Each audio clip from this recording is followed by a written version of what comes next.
Warga berharap selama 1 tahun ke depan, desa mereka mendapatkan perlindungan dari Sang Pencipta. Abdul Rohman, Kompas TV, Lumajang, Jawa Timur.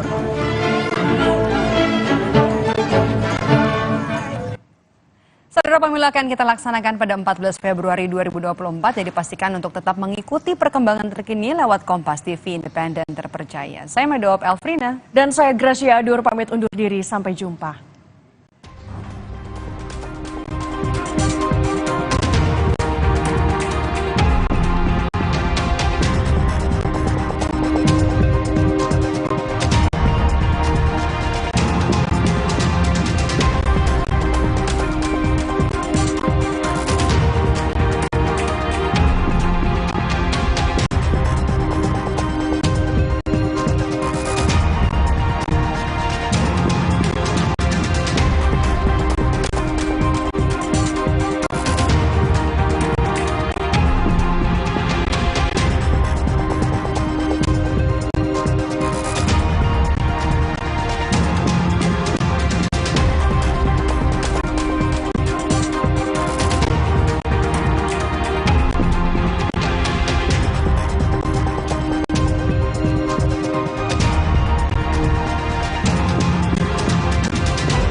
Polisi menetapkan 12 orang menjadi tersangka sindikat kasus dugaan tindak pidana perdagangan orang terkait jual beli ginjal di Kecamatan Tarumajaya, Kabupaten Bekasi, Jawa Barat.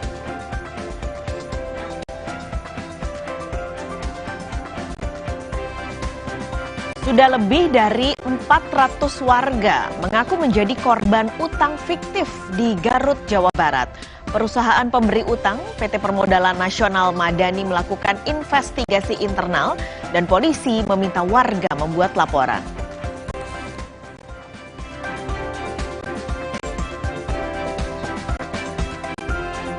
Presiden Joko Widodo mengungkapkan isi pertemuannya dengan Ketua Umum Partai Nasdem, Surya Paloh. Jokowi menyebut pertemuan tersebut membahas soal politik tahun 2024.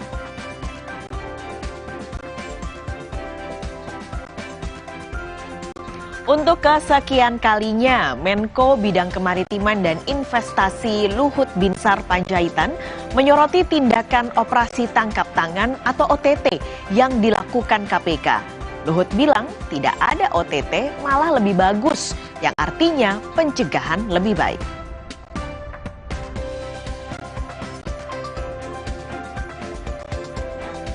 Perang Rusia-Ukraina yang tidak kunjung usai berdampak pada ekspor biji-bijian, terutama gandum.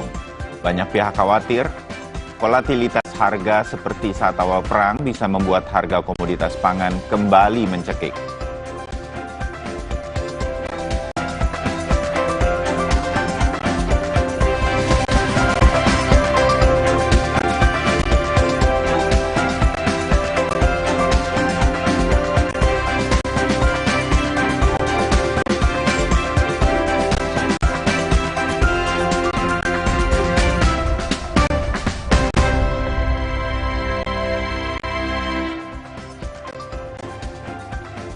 Halo, selamat pagi saudara, kembali berjumpa di Sapa Indonesia Pagi. Hari ini Jumat 21 Juli 2023. Saya bersama Bayu Sutiono, saya Pascalis Siswari tentunya akan menemani Anda selama kurang lebih 2,5 jam ke depan sampai nanti pukul 9:30 pagi saudara.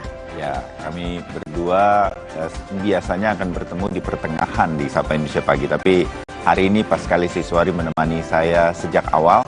Tapi Kompas Bisnis nanti tetap akan menarik dihadirkan. Ya. Ya. Nanti kita bahas soal Rusia Ukraina ini, Mas. Ya. Bayu, yang sudah tidak selesai perangnya, ada masalah lagi terutama soal ekspor biji-bijian. Nah, khawatirnya karena ekspor biji-bijian dari Rusia nanti akan terhenti, dampaknya akan pada harganya. Jadi harganya akan mahal. Nah, nantinya efeknya adalah bahan-bahan yang bahan dasarnya gandum ini juga ikut naik. Tepung terigu kita masih bicara mie instan.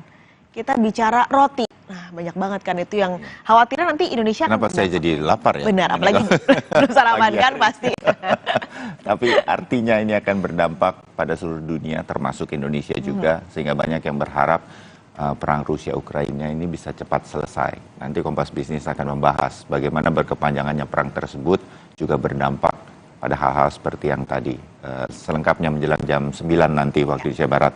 Nah, kita punya dialog yang kami angkat menjadi tema utama pada kali ini. Sekali lagi, Luhut Binsar Panjaitan mengatakan satu hal yang ini mungkin kedua kalinya agak terungkap atau diangkat oleh media, berkaitan kalau ada OTT, operasi tangkap tangan berkaitan dengan kasus-kasus korupsi di Indonesia.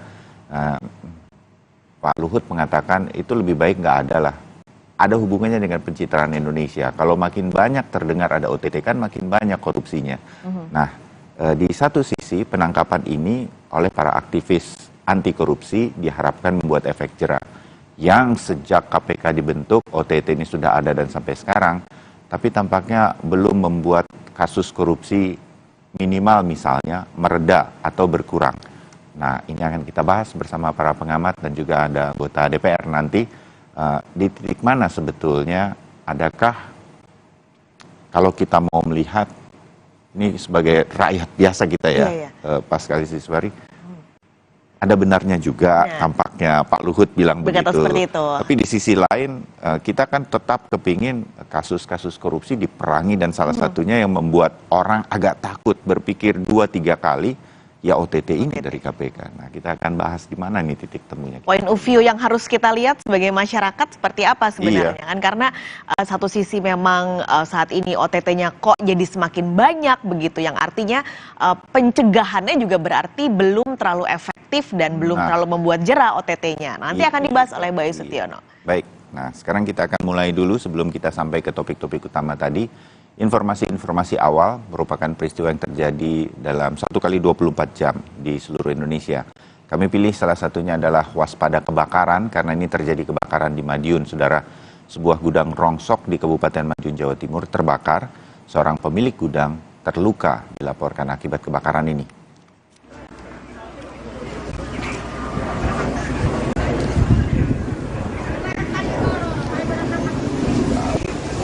Besarnya kobaran api dengan cepat menghanguskan gudang rongsok yang ada di Desa Sidorejo di Kecamatan Wungu, Kabupaten Madiun, Jawa Timur pada Kamis malam.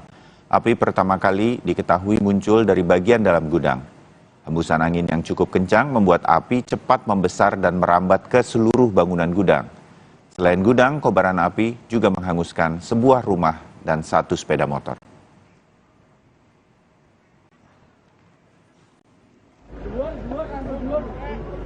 Empat unit mobil pemadam kebakaran dari Kabupaten Madiun ditambah 2 unit mobil damkar dari Kota Madiun juga ditambah pasokan air dari BPBD dikerahkan ke lokasi kebakaran untuk memadamkan api. Kebakaran ini mengakibatkan seorang pemilik gudang dilaporkan luka bakar di bagian tangan dan kepala. Penyebab kebakaran masih dalam penyelidikan.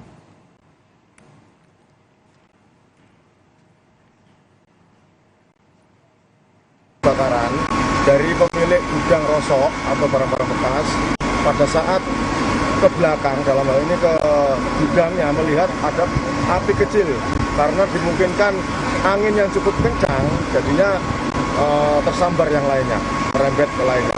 Terbakar ya itu bahan-bahan rosokan itu, 1 rumah atau gudang, berikut ada 2 sepeda motor. Karena dianggap membahayakan warga, sebuah sarang tawon jenis Vespa berdiameter 30 cm dipindahkan oleh petugas damkar dari sebuah pohon di depan Kompleks Pertokoan, Jalan Nusantara Raya, Pancoran Mas, Depok, Jawa Barat. Dengan menggunakan peralatan lengkap, petugas Damkar Kota Depok naik ke atas pohon untuk memindahkan sebuah sarang tawon besar berdiameter 30 cm. Sebelum dipindahkan, sarang tawon tersebut terlebih dulu dibakar agar tawon yang berada dalam sarang tidak keluar dan menyerang petugas. Pemindahan sarang tawon ini dilakukan setelah menerima laporan warga yang resah dengan keberadaan sarang tawon tersebut.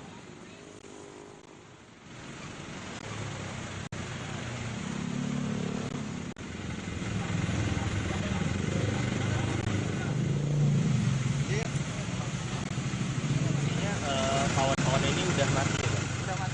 Laporan warga yang ada sarang tawon di Jalan Nusantara, tepatnya di Ruko Depok Jaya. Kita sudah evakuasi, alhamdulillah berjalan dengan lancar. Ada berapa banyak dan sebesar apa sarang tawon? Kemungkinan ada sebesar ya 2 helm. Besarnya 2 helm. Tawon jenis apa, Bang? Ya, Tawon jenis apa? tawon jenis Vespa. Peristiwa lain, saudara, sebuah truk tronton bermuatan pasir menghantam sebuah warung di Jalan Raya Caringin, Kabupaten Bogor, Jawa Barat, Kamis malam. Diduga truk tronton dari Jakarta ini mengalami remblong dan mati mesin di kondisi jalan yang menanjak saat hendak masuk ke areal pabrik. Akibatnya truk kehilangan kendali dan menabrak sebuah warung. Meskipun tidak ada korban jiwa, kondisi warung mengalami kerusakan parah. Diperkirakan kerugian mencapai puluhan juta rupiah dan selanjutnya kasus ini ditangani unit Laka Lantas setempat.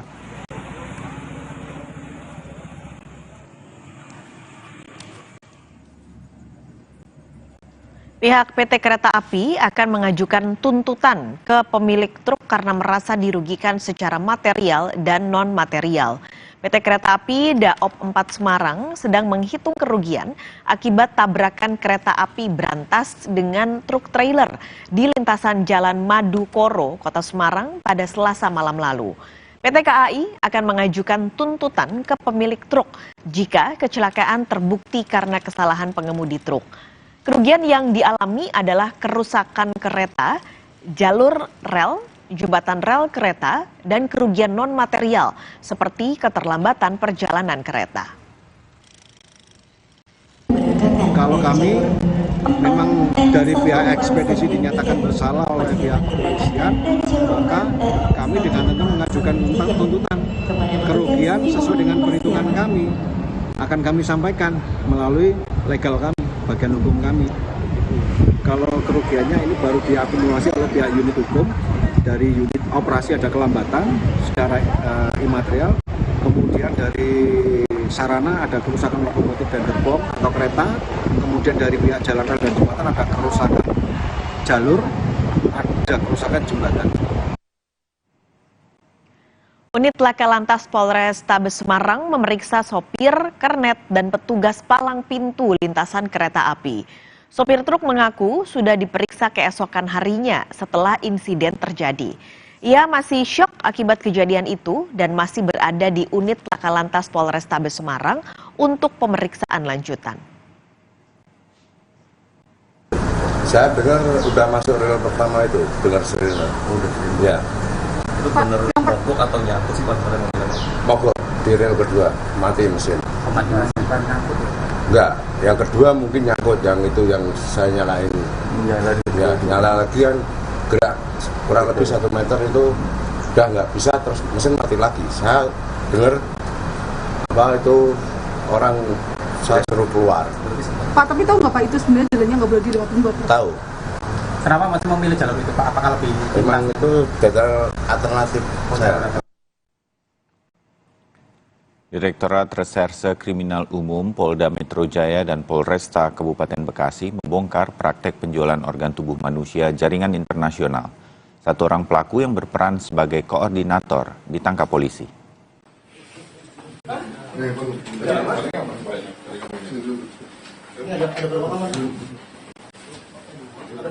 Polisi menangkap pelaku di tempat persembunyiannya di apartemen Kertajaya, Surabaya, Jawa Timur.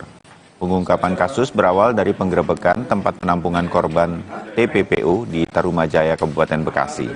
Pelaku kini ditahan di Mapolda Metro Jaya untuk pemeriksaan lebih lanjut. Total sudah ada 122 orang yang menjadi korban sindikat penjualan ginjal ke Kamboja.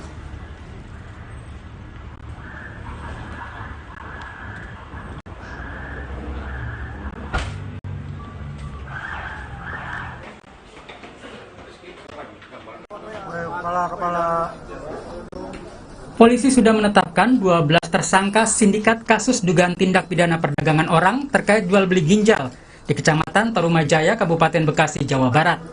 Kapolda Metro Jaya Irjen Karyoto menyebut para tersangka berperan merekrut, menampung hingga menjadi penghubung rumah sakit di Kamboja.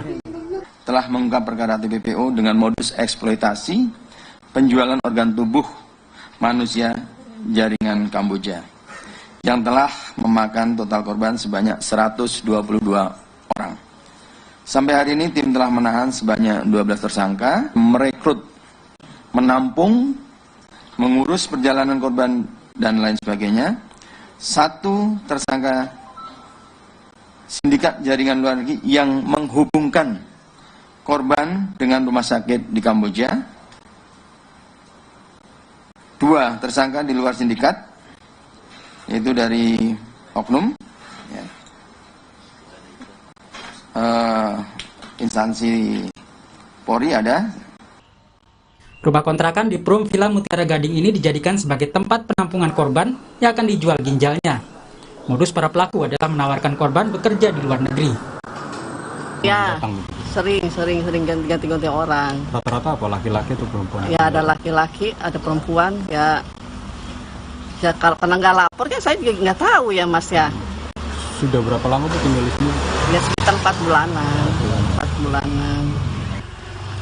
Modus perdagangan orang yang diduga akan dijual ginjalnya berawal dari korban ditawari bekerja di luar negeri. Lalu para korban ditempatkan di suatu penampungan. Yang kedua adalah bahwa yang bersangkutan itu dijebak, dipaksa. Ada assault, ya ada semacam ditekan untuk kemudian sudah nggak bisa kerja, tapi kemudian dipaksa untuk menjual ginjalnya. Permasalahannya adalah bahwa kalau dilihat daripada pengakuan dari RT dan juga tetangga di lokasi di tempat diadakan penangkapan, maka kelihatannya kan rumah tersebut itu tidak terkunci, orang boleh keluar, boleh masuk, tidak mengesankan bahwa ada orang yang disekap. Artinya jangan-jangan sukarela begitu ya? Rela, jadi memang diiming-imingi. Polisi juga bekerja sama dengan Kepolisian Internasional karena dugaan kasus penjualan organ ginjal dilakukan antar negara. Tim Liputan Kompas TV. Sorotan lain, Saudara, sidang lanjutan kasus penganiayaan David Ozora dengan terdakwa Mario Dandi dan Shane Lucas mendengarkan keterangan ahli saraf dokter Rumah Sakit Mayapada. Sidang kali ini menjadi kesempatan terakhir jaksa penuntut umum menghadirkan ahli memberatkan kedua terdakwa. Yang hadir memberi keterangan adalah dokter yang menangani David Ozora sejak masuk Rumah Sakit Mayapada, Jakarta. Dr. Yeremia Tatang adalah ahli yang dihadirkan jaksa untuk memberatkan Mario Dandi dan juga Shane Lucas.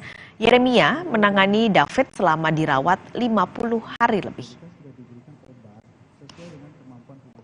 Nah, saat saya terima, itu memang kondisinya sangat tidak bagus, GCS-nya 3, dan itu di paru-parunya itu bunyi dahaknya sangat-sangat kental sekali. Kalau kita terima karena dia sudah koma dengan GCS 3, itu langsung kita intubasi, artinya kita langsung pasang alat bantu nafas.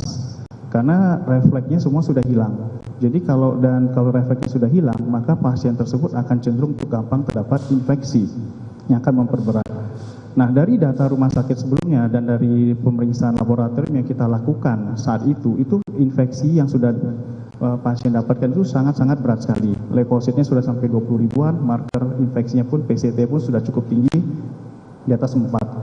Dan CRP atau peradangan itu sampai 200-an. Artinya ini anak memang terkena injury atau jejas yang sangat berat sekali. Maka waktu itu sekitar jam 1 pagi langsung pas di UGD Mayapada langsung kita intubasi, kita masukkan langsung ke dalam ventilator untuk melakukan pertolongan pertama.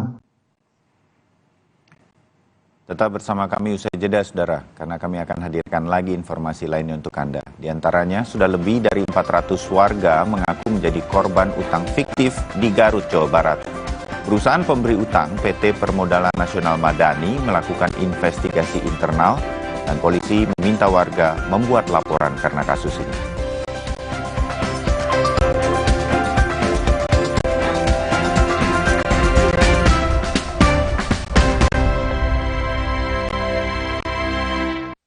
Fresh Care dipercaya masyarakat Indonesia. Panasnya nyaman.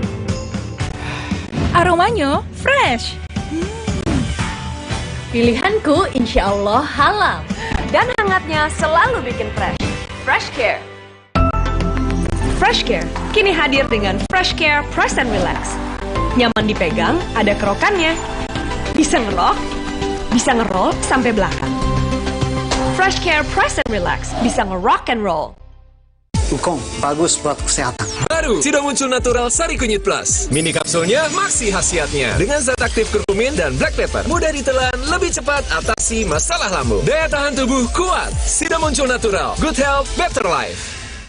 Dunia terus berputar. Begitu banyak hal yang berakhir, namun banyak juga yang kembali dalam bentuk baru, memberi harapan baru. Seperti botol plastikmu yang dapat menjadi barang baru lagi melalui gerakan ekonomi sirkular nasional Le Mineral. Kini, plastik tidak lagi menjadi sampah, namun terus berputar dengan dipilah dan didaur ulang menjadi baru. Semua bisa mengambil peran penting dalam perputaran itu dari hulu ke hilir. Mulai dari kamu yang memilah sampah dari rumah, pemulung yang mengumpulkannya, hingga pekerja pabrik yang mendaur ulang. Bersama gerakan ekonomi sirkular nasional Le Mineral, mari jadikan botol plastikmu jadi baru lagi.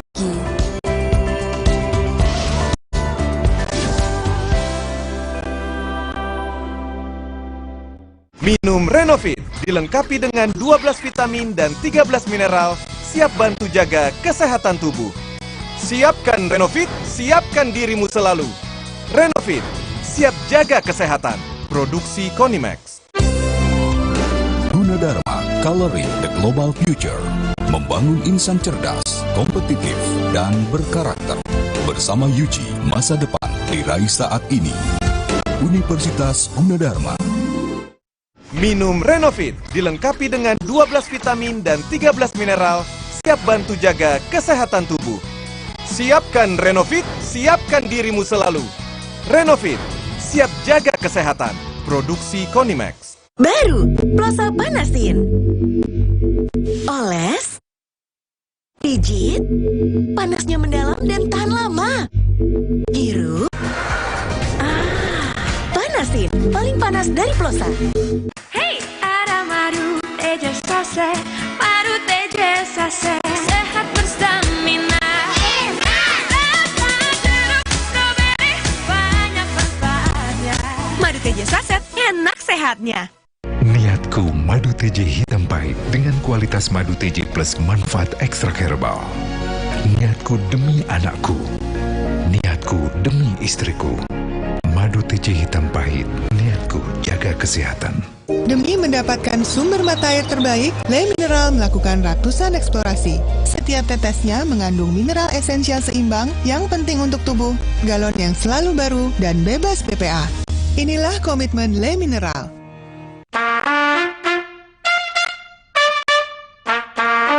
Gangguan prostat? Minum Prostakur.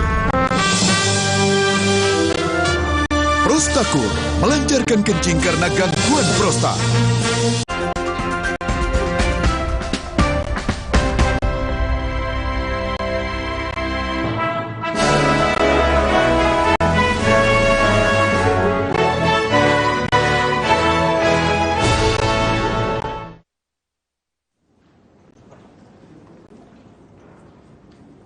Mahkamah Agung menyelenggarakan seleksi hakim ad hoc tahap ke-20 untuk pengadilan tindak pidana korupsi.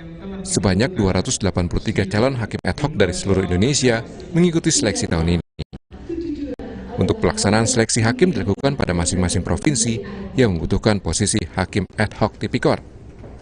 Salah satu tempat penyelenggaraan dilaksanakan di Aula Utama Pengadilan Tinggi DKI Jakarta untuk menyeleksi hakim ad hoc Pengadilan Tipikor Jakarta. Agenda seleksi hakim ad hoc ke-20 ini dibuka langsung Ketua Kamar Pidana Mahkamah Agung Suhadi, didampingi juru bicara Mahkamah Agung Soeharto dan Panitera MA Ridwan Mansur. Dari perwakilan Pengadilan Tinggi DKI Jakarta dihadiri Wakil Ketua Pengadilan Tinggi Heru Pramono. Sebanyak 47 calon hakim ad hoc ikut mengikuti seleksi tertulis pada seleksi hakim ad hoc Jakarta. Dalam pembukaan seleksi, Ketua Kamar Pidana MA Suhadi mengatakan, seleksi dilakukan untuk mendapatkan hakim ad hoc tipikor yang berkredibilitas tinggi dan kompeten. Oleh karena itu, Suhadi berharap agar peserta bersaing secara sehat dalam ujian tertulis yang dilakukan kurang lebih selama 3 jam ini.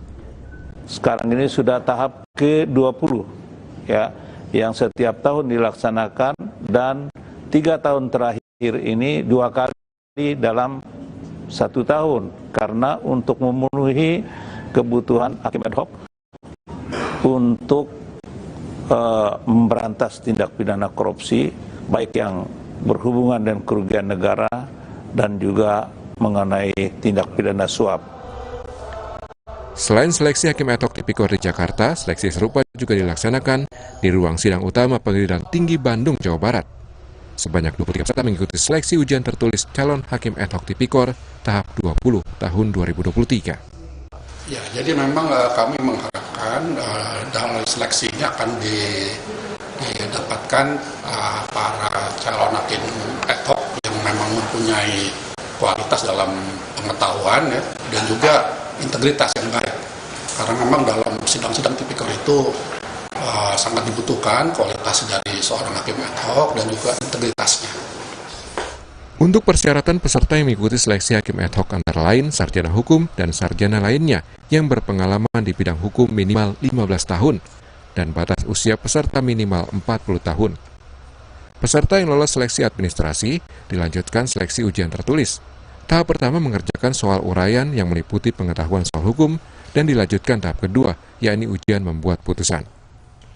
Peserta yang akan lulus adalah peserta yang berkualitas dalam mengerjakan soal ujian tersebut sehingga mampu mendapatkan nilai tinggi karena yang diperlukan adalah hakim yang berkualitas.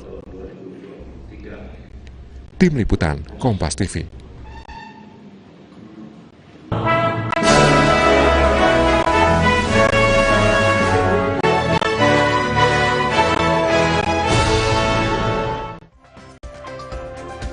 PT Permodalan Nasional Madani atau PNM masih melakukan investigasi internal setelah warga sekampung di Garut, Jawa Barat mendadak punya utang jutaan rupiah. Perusahaan mengaku perlu evaluasi menyeluruh. PT Permodalan Nasional Madani atau PNM Cabang Garut masih memverifikasi ratusan warga yang mendadak punya utang dan dirugikan dalam kasus pinjaman fiktif di Desa Sukabakti, Garut, Jawa Barat. Tak hanya itu, pemeriksaan internal pun masih dilakukan oleh kantor pusat guna mengusut permasalahan ini. PNM mengakui mencuatnya kasus ini menjadi evaluasi dan pembenahan menyeluruh agar hal serupa tak terulang kembali. Ya, investigasi internal kami sudah lakukan sejak tanggal 11 kemarin hingga sampai hari ini. Proses yang dapat kami sampaikan saat ini kami melakukan interview, kemudian juga termasuk di dalamnya ada pengolahan data supaya angka yang muncul katakanlah di masyarakat ataupun di media itu bisa benar-benar tepat penyelesaiannya. Jadi bukan berdasarkan ratusan atau berapa puluh, tapi kita akan melihat per masing-masing debitur. Lalu bagaimana perkembangan penyelesaian kasus ini? Jurnalis Kompas TV Ridwan Mustafa akan melaporkan langsung dari Garut. Ridwan, sudah banyak warga melapor ke pos pengaduan polisi kah? Lalu apa saja yang mereka alami kasusnya atau modusnya memang? Karena awal kasus ini kan warga disebut tercatat sebagai pengutang di PNM. Lalu apakah sudah ada solusi yang ditawarkan PMN? Pas kali dan juga saudara, hingga hari ini dari total 407 warga yang menjadi korban pinjaman fiktif yang memang saat itu ditagih oleh PT PNM, hingga hari ini memang mereka belum melaporkan kasus ini kepada pihak kepolisian. Padahal pihak kepolisian baik itu Polres Garut ataupun Polsek Tarogong Kidul telah membuka posko pengaduan untuk melayani berbagai laporan dari para korban. Namun hingga saat ini posisi kepolisian masih menunggu laporan-laporan dari warga masyarakat yang merasa dirugikan. Dalam kasus ini, berbagai profesi pun menjadi korban, baik itu guru, ibu rumah tangga, wira swasta, dan lain sebagainya. Mereka merasa kaget manakala saat itu data mereka masuk kepada orang yang menjadi korban pinjaman fiktif. Padahal mereka selama ini belum pernah meminjam kepada PT Permodalan tersebut dan juga belum pernah memberikan data pribadi kepada mereka. Untuk itu, pada beberapa hari kebelakang mereka mendatangi kantor desa yang memang saat itu ada juga dari pihak PNM dan juga saat itu juga membuat pernyataan bahwa mereka tidak merasa meminjam kepada PT PNM. Dalam hal itu ada sekitar 295 orang yang telah terverifikasi dan sisanya 108 orang masih akan didata guna memastikan apakah mereka meminjam atau tidak. Seperti itu, Pak Sekali. Oke, ini jadi memang sampai sekarang warga belum melapor ke polisi, tapi sebenarnya kenapa Ridwan, warga ini, karena mereka kan mengaku tiba-tiba ada utang fiktif, tapi kenapa belum ada yang melapor? Adakah alasannya? Ini yang menjadi menarik, Pak Sekali, makanya pihak kepolisian pun merasa kaget juga mengapa mereka yang merasa menjadi korban kok kenapa belum pernah melapor kepada pihak kepolisian, padahal 24 jam posko tersebut dibuka dan hingga hari ini Polres Garut pun belum bisa melakukan langkah apapun karena memang masih menunggu laporan dari para korban sebagai data awal buat nanti dilakukan penyidikan ataupun penyelidikan. Bahkan pihak PNM pun hingga hari ini belum melaporkan kepada pihak kepolisian berkaitan dengan kasus ini. Namun demikian pada hari kemarin pihak PNM dalam hal ini Sekretaris PT PNM dan juga pihak PNM pusat mengatakan bahwa dengan kasus ini menjadi evaluasi menyeluruh secara internal dan juga verifikasi internal termasuk pembenahan di internal akan terus dilakukan dan juga masih menunggu kesimpulan akhir dari apa yang akan dilakukan oleh pihak internal berkaitan dengan verifikasi data dan juga apakah dalam kasus ini ada keterlibatan pihak internal ataupun tidak, demikian Pak Sekali. Baik, terima kasih Ridwan Mustafa melaporkan langsung dari Garut, Jawa Barat. Usai jeda, saudara, kami akan hadirkan dialog soal untuk kesekian kalinya Menko Bidang Kemaritiman dan Investasi Luhut Binsar Panjaitan menyoroti tindakan operasi tangkap tangan atau OTT yang dilakukan KPK. Luhut bilang tidak ada OTT, malah lebih bagus, yang artinya pencegahan lebih baik.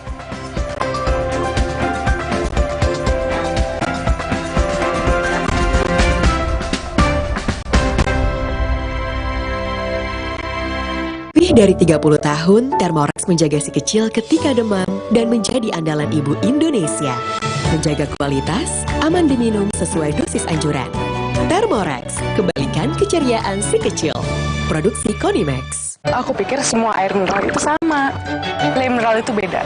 Le mineral memang berbeda. Setiap tetesnya mengandung mineral esensial seimbang yang penting untuk tubuh dan juga membuat rasa airnya lebih segar. Segernya. Le mineral. Susah nutup, gampang nutup. Susah mati, gampang mati. Kansai Properti dengan teknologi Jepang, ngecat jadi gampang, hasilnya bikin tenang. Dari Kansai Paint. Untuk kayu dan besi, Pasukan! percayakan cat Kansai Eftalin. Teknologi Kansai Paint Jepang.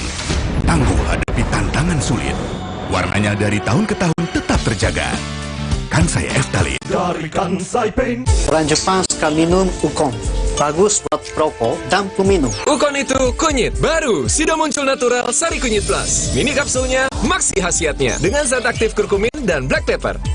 Dari tanaman rempah, diproses dengan suhu rendah agar zat aktifnya terjaga.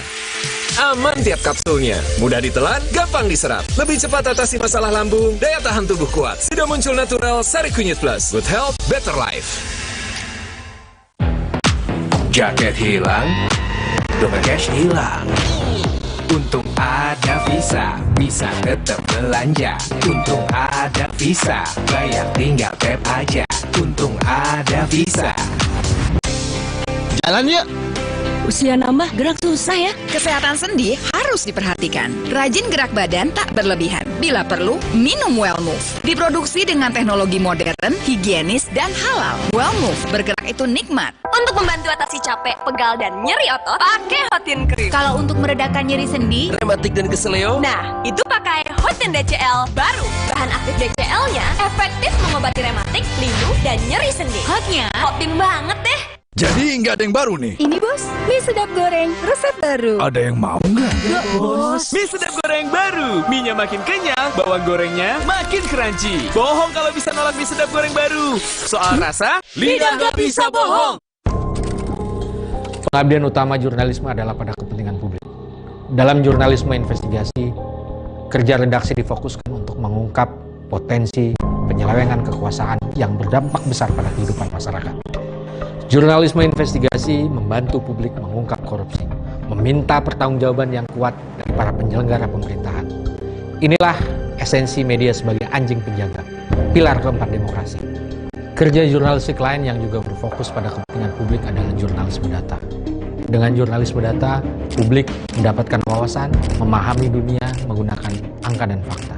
Pembaca bisa menemukan tren, masalah, pola baru, serta memiliki kekuatan untuk mengubah hidupnya menjadi lebih baik. Media dan masyarakat dapat sama-sama memastikan kepentingan publik tetap terjaga. Kami berkomitmen tetap mengabdi pada kepentingan publik melalui liputan investigasi dan jurnalisme data. Pesta Rakyat Simpedes 2023 hadir di Kota Bandung. Makin seru dengan Brimo. Meriah dengan berbagai diskon produk UMKM, kuliner, edukasi seputar bisnis dan digital, aktivitas seni dan budaya, penampilan Dewa 19, dan berbagai hiburan lainnya. Download Brimo dan buka tabungan BRI Simpedes sekarang juga. Pesta Rakyat Simpedes 2023, PD raih peluang.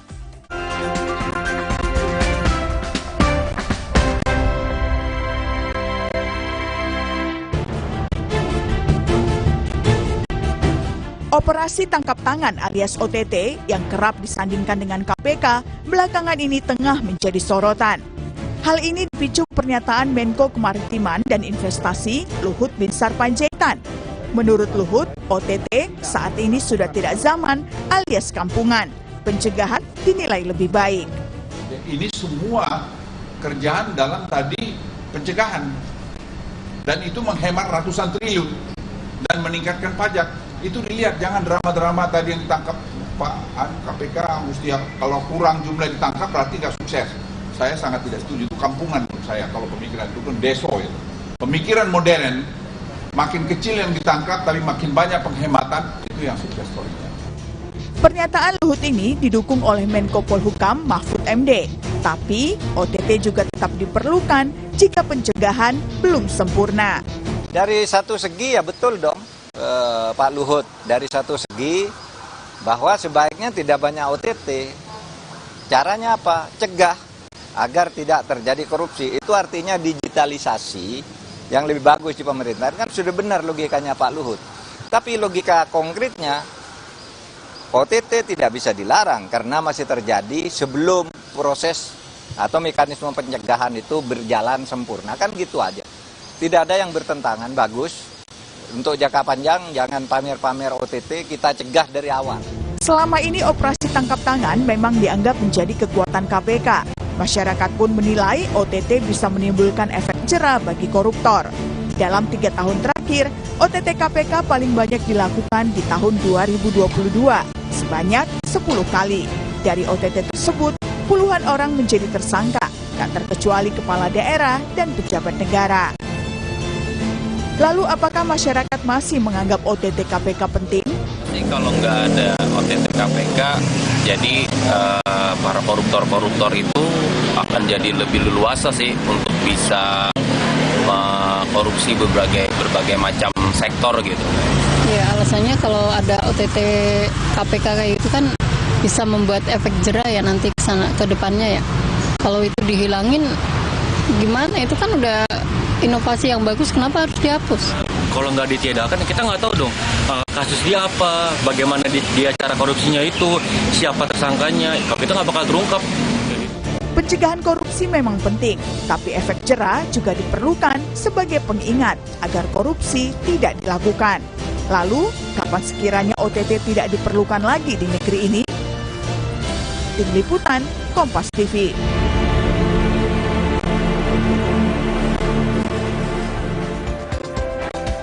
Saudara, melengkapi paket pengantar sebelum kami berdiskusi pagi hari ini, Menko Marves Luhut Binsar Panjaitan secara eksklusif dalam program Rosi di Kompas TV tadi malam mengklarifikasi pernyataannya tentang tingginya OTT KPK dianggap tidak bagus. Menurut Luhut, dia tidak menolak adanya tindakan OTT dari KPK, tetapi upaya pencegahan korupsi harus dilakukan dengan baik, terutama mengubah sistem pengadaan barang dan jasa dengan penerapan sistem digital. Berikut pernyataan Luhut Binsar Panjaitan semalam.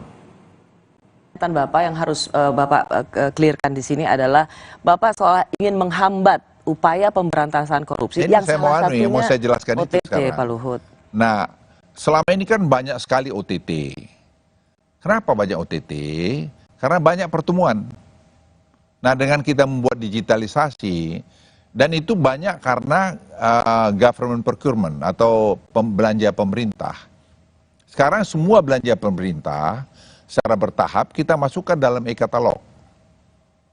Secara bertahap itu 1.600 triliun.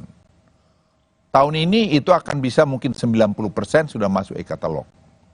Baik itu TNI, Polri, semua kita masukkan. Kecuali tadi yang barang-barang strategis, kapal terbang dan sebagainya itu. Poinnya apa, Pak? Nah, kalau sudah melalui e-katalog, kamu kan tidak negosiasi berdua lagi. Negosiasi dengan mesin. Tidak akan ada korupsi lagi karena itu. Kalaupun sampai terjadi pasti ketangkap. Makanya kalau Rosi lihat 8 bulan, 9 bulan terakhir ini ada nggak pejabat bupati yang ditangkap OTT karena belanja pemerintah? Nggak ada. Yang ada tadi jual beli kursi. Ya. Nah, ya artinya kan jangan kemudian mengkerdilkan OTT. Tidak mengkerdilkan. Saya OTT setuju, bukan tidak setuju. Don't get me wrong. Tapi kalau OTT itu makin sedikit atau habis karena tadi sistem yang baik, ya kan bagus pemerintah. Mau nol kan tidak mungkin. Saya bilang di sorga aja kok kalau nol. Ya kan? Kalau masih di dunia pasti aja ada. Tapi berkurang, yes. Ada itu organisasi anti korupsi itu ngomong-ngomong. Datang aja ke saya tunjukin sistemnya. Biar dia lihat. Dengan sistem ini, maka efisiensi akan tinggi, maka tadi korupsi akan berkurang. Ya, Saudara, Menko Marinvest, Menko Bidang Kemaritiman dan Investasi, Luhut Binsar Panjaitan, untuk sekian kalinya, mungkin ini 2 kali yang kita pernah dengar begitu, mengomentari soal OTT, operasi tangkap tangan yang biasa dilakukan KPK. Menurut Luhut, jumlah OTT yang banyak tidak juga patut dibanggakan karena sudah tidak zamannya pada saat ini. Pencegahan yang dinilai akan lebih baik. Nah, benarkah hal ini? Apa saja sebenarnya faktor yang membuat OTT masih diperlukan di Indonesia? Kita akan bahas bersama sejumlah narasumber yang hadir secara daring untuk Sapa Indonesia Pagi. Ada anggota Komisi 3 DPR RI, Johan Budi, peneliti pusat dari Kajian Anti Korupsi atau PUKAT UGM Yogyakarta, Zainur Rohman, serta Komisioner KPK periode 2007-2011, Muhammad Yasin. Pak Yasin, Mas Johan, Mas Zainur, selamat pagi, salam sehat. Terutama buat Mas Johan. Selamat pagi. Assalamualaikum warahmatullahi wabarakatuh. Waalaikumsalam. Iya. Kalau dari pernyataan di program Rosi Pak Luhut, dia bukan menolak OTT. Saya sendiri jadi menganggap bahwa ada benarnya kalau OTT-nya sedikit berarti ada sesuatu yang lebih baik. Mungkin pencegahannya lebih baik. Tapi bukan itu yang saat ini terjadi kan. Mas Zainur Rohman, Anda punya datanya mengenai OTT yang banyak atau OTT yang sedikit. Sekarang ini lagi sedikit nih, kalau dari data-data yang ada di media. Mas Zainur? Ya, Mas Bayu. Jadi saya juga tidak terlalu paham apa yang dimaksud oleh Pak Luhut mengenai OTT ini tidak bagus dan sebagainya itu. Saya tidak melihat adanya kontradiksi antara penindakan dan pencegahan. Apakah OTT itu menghambat upaya pencegahan korupsi oleh pemerintah?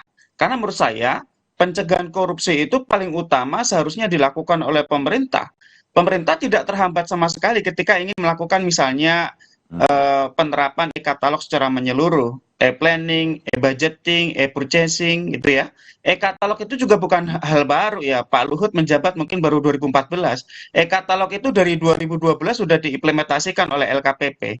Pertanyaannya, apakah kemudian korupsinya hilang? Tidak.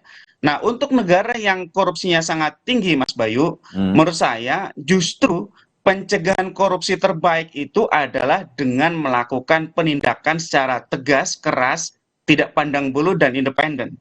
Nah, ketika sudah dilakukan penindakan secara tegas, maka akan timbul shock situasi yang mengguncang di suatu organisasi atau institusi. Setelah itu bisa ditindaklanjuti dengan upaya pencegahan melalui perbaikan sistem.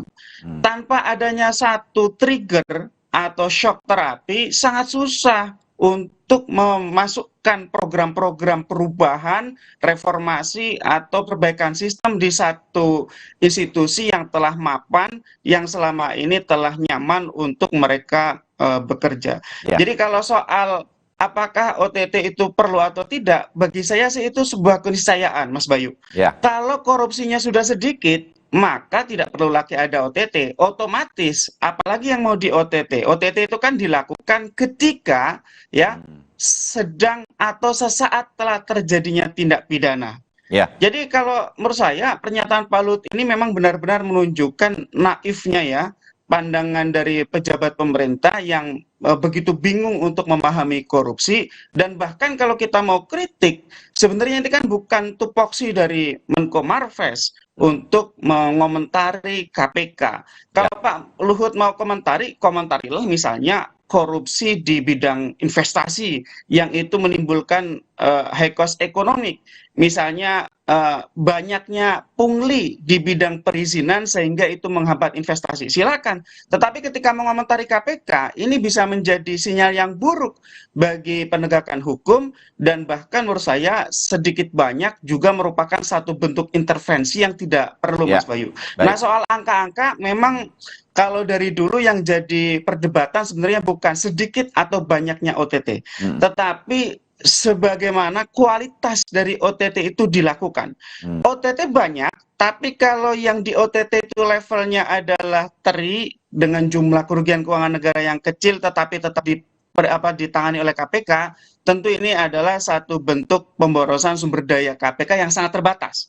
Nah, OTT itu akan menarik kalau dilakukan untuk kerugian keuangan negara yang sangat besar atau pelakunya ini punya nilai strategis yang sangat tinggi. Misalnya adalah aparat penegak hukum, hakim agung, atau misalnya jenderal polisi, atau aparat penegak hukum lainnya. Dan yang kedua adalah, juga jangan semata-mata kita anggap OTT kecil itu memang sebuah OTT yang kecil.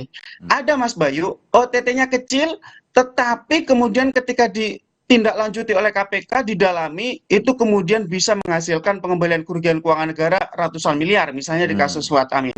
Nah, saya tetap setuju misalnya kalau OTT KPK itu jangan yang kecil. Kalau yang kecil di OTT silakan oleh KPK, kemudian bisa di-deliver kepada aparat penegak hukum lain, misalnya adalah kepolisian atau kejaksaan untuk melanjutkan penanganannya, Mas Bayu. Baik, kita dapat poinnya. Nanti kita akan dalami di beberapa hal, Mas Zainur. Mas Johan, kalau saya mengingat komentar Pak Luhut berkaitan dengan tidak terlalu setuju banyak OTT di negara kita, itu sebagai, kalau saya nggak salah itu pada waktu itu Pak Luhut karena ini jadi cermin juga, oh masih banyak korupsi yang menyulitkan investasi dan lain-lain. Nah, dari sisi ini,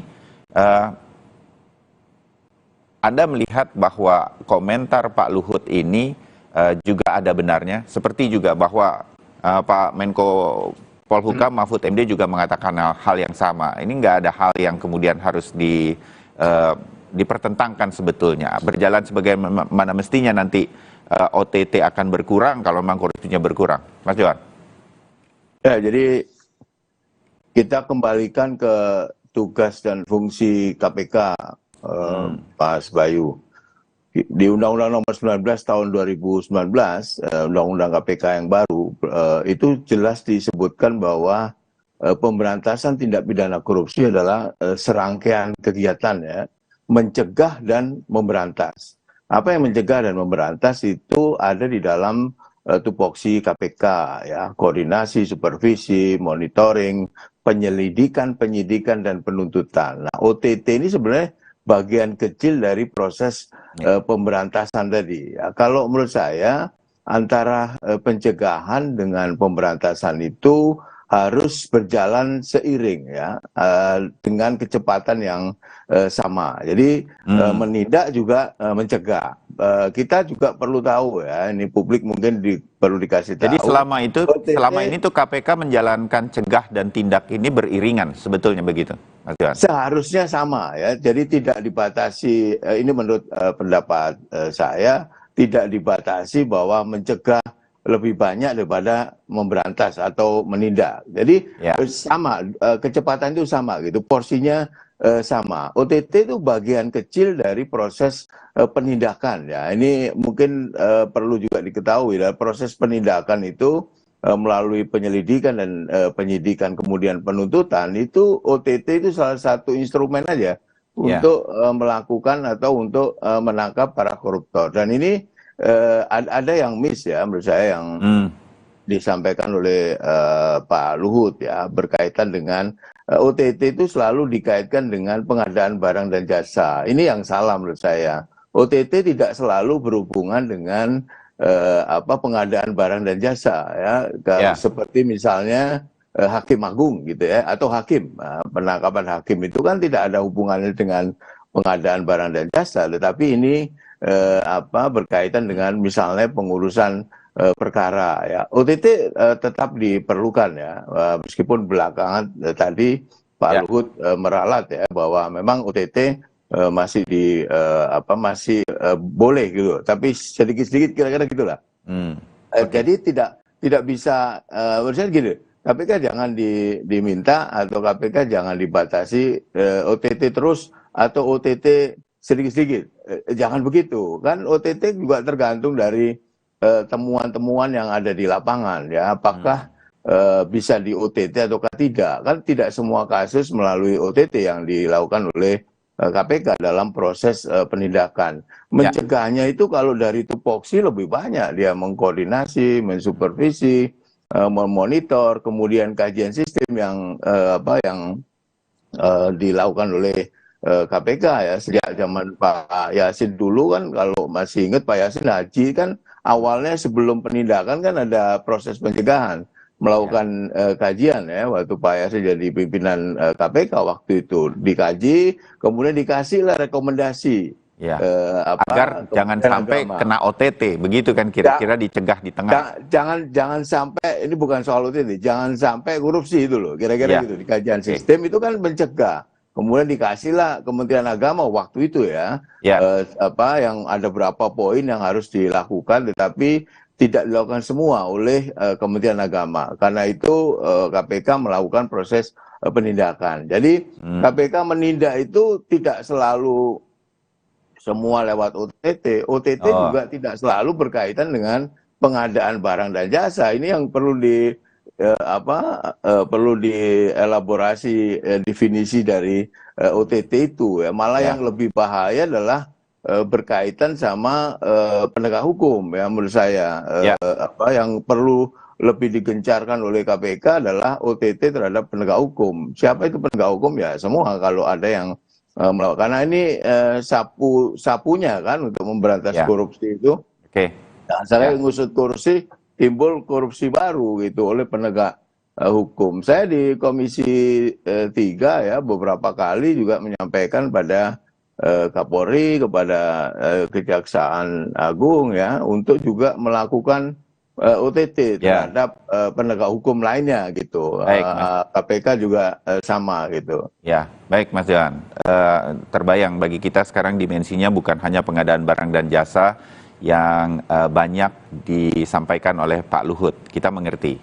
Kemudian saya ke Pak Yasin. Pak Yasin, dari pernyataan Pak Luhut ini juga jangan kritik KPK, ini bahasa saya ya, memudahkan begitu. Pak Luhut tuh ingin mengatakan bahwa kalau KPK nggak banyak melakukan OTT, jangan dikritik KPK-nya nggak bekerja dengan baik. Bahkan ada banyak dana yang di saving, yang dihemat juga daripada OTT-nya banyak. Pak Yasin kan pernah di KPK. Sepenuhnya Anda melihat pernyataan ini seperti apa? Pak Yasin? Ya, jadi apa yang disampaikan oleh Bung Zainur dan Pak Johan Budi itu semuanya udah betul tadi, udah lengkap sebenarnya. Jadi dihubungkan dengan pernyataan Pak Luhut, sebenarnya ya, apabila tidak paham betul tentang pemberantasan korupsi itu jangan membuat pernyataan yang akhirnya timbul kontroversial. Itu yang rugi adalah pemerintah sendiri. Jadi ada tuduhan dari masyarakat itu, lah inilah kan political will pemerintah di dalam memberantas korupsi ini sebenarnya rendah atau bahkan tidak ada. Dari pencegahan dengan penindakan yang disampaikan oleh Pak Johan Budi tadi, itu juga betul. Kita masuk dulu misalnya di BI, itu penindakan. Setelah itu kan masuk mengatur aturan-aturan di BI yang bisa mengiring kepada adanya suatu tindak penyimpangan dan mengarah pidana melalui aturan BI yang diperbaiki. Demikian juga ke Kementerian Agama tadi Pak Johan Budi tadi sudah menyampaikan. Urusan kita haji. Di pencegahan ya, di pencegahan dulu. Tapi tidak kunjung berubah atas saran 48 poin itu yang potensi menimbulkan korupsi. Maka penindakan masuk. Pada waktu ke Bea Cukai kita kajian sistem, betul yang dikatakan Pak Johan Budi tadi.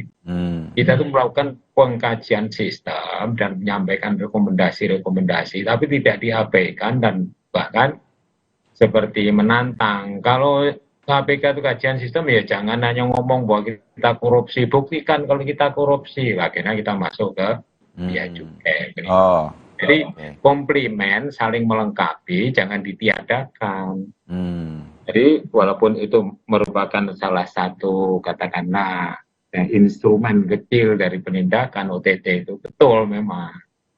Tapi dengan adanya OTT itu, maka amanat pasal 6, pasal 5, pasal 7, Undang-Undang 3199, Yungto Undang-Undang 20 tahun 2001 menjadi terlaksana. Dulu yang katakan suap menyuap, yang di luar pengadaan barang dan jasa ini memang betul. Itu yang melakukan ya hakim, ya kurator, ya advokat, sampai memang juga pejabat-pejabat negara, yang bupati kota dan gubernur, serta anggota DPR. Kita dapat poinnya Pak Yasin. Dari pengadaan. Kita dapat poinnya bahwa selama ini KPK itu melakukan dua-duanya sebetulnya. Bahkan ada yang diintervensi sebetulnya.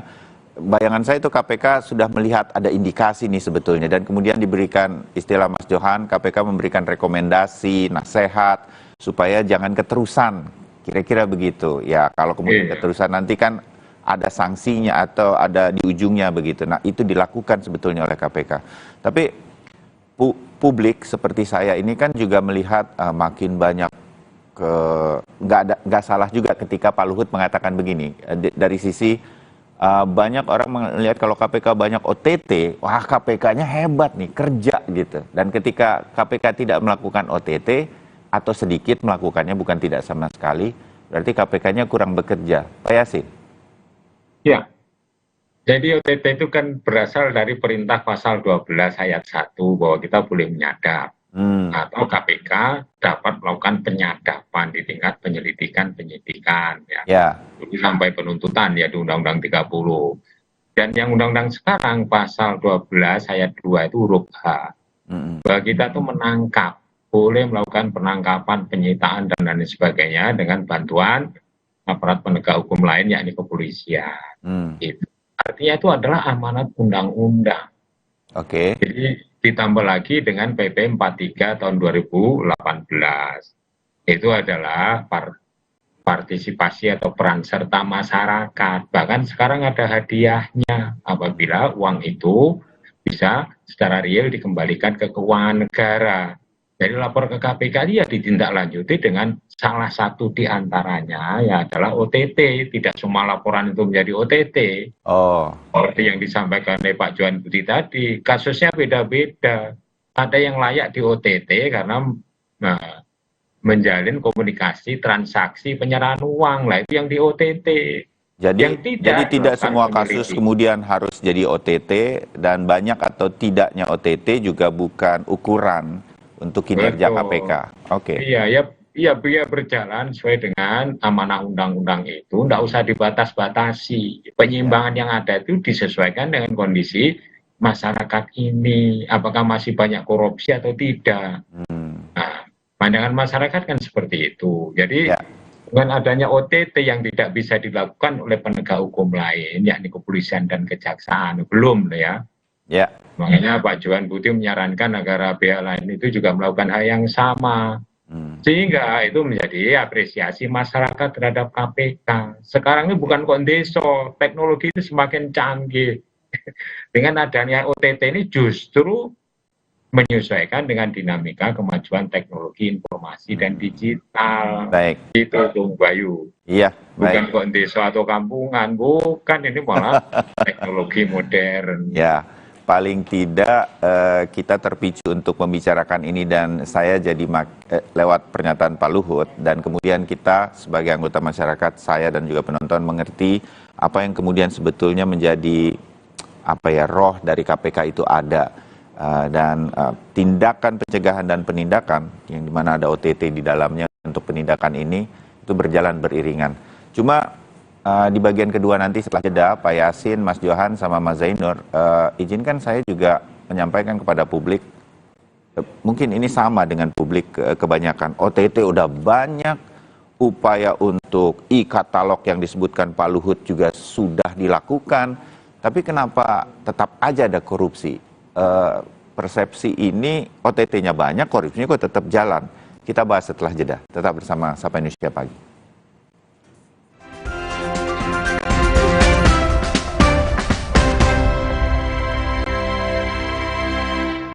Pikir semua air mineral itu sama. Le mineral itu beda.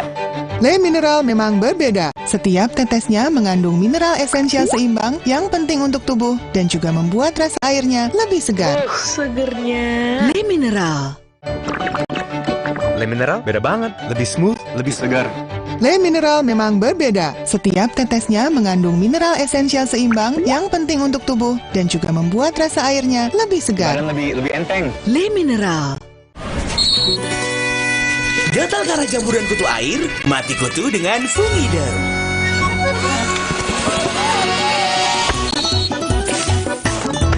Fumider, aktif basmi jamur. Produksi Konimax. Terus, enaknya terus. Manis asam, cuy. Manis asam, cuy. Manis asam, cuy. Oleh terus. Gak nempel di gigi. Slay, oleh. Omehar, minyak ikan pilihan dari laut dalam. Omehar, suplemen omega 3 esensial. Dalam mini kapsul, lebih mudah ditelan. Diproses dengan teknologi modern di Amerika. Bantu pelihara kesehatan tubuh kini dan nanti.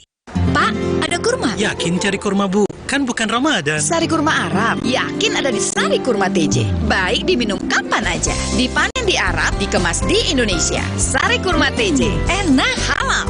Yakin. Nggak enak? Iya, kayak aroma manisnya.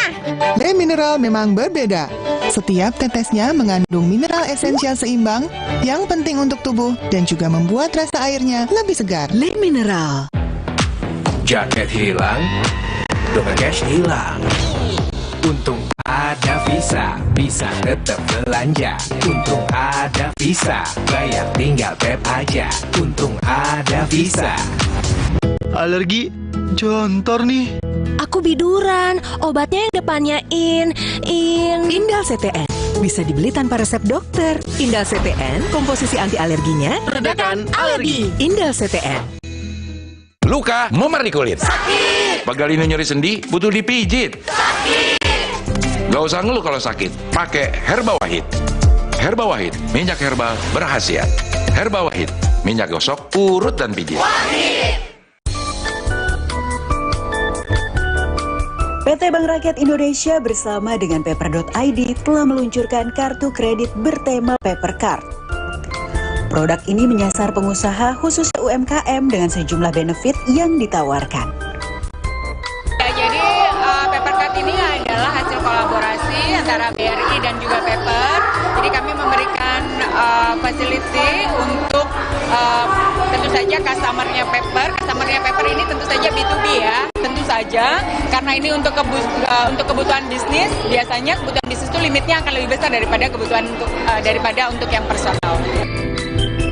Penerbitan Paper Card ini juga sekaligus bentuk dukungan terhadap visi pemerintah meningkatkan inklusi keuangan. Selain itu, BRI dan Paper.id memiliki tujuan yang sama untuk mendorong digitalisasi pembayaran bagi pebisnis di Indonesia. Aku pikir semua air mineral itu sama. Le mineral itu beda. Le mineral memang berbeda. Setiap tetesnya mengandung mineral esensial seimbang yang penting untuk tubuh dan juga membuat rasa airnya lebih segar. Segernya. Le mineral. Le mineral beda banget, lebih smooth, lebih segar. Le mineral memang berbeda. Setiap tetesnya mengandung mineral esensial seimbang yang penting untuk tubuh dan juga membuat rasa airnya lebih segar. Badan lebih enteng. Le mineral.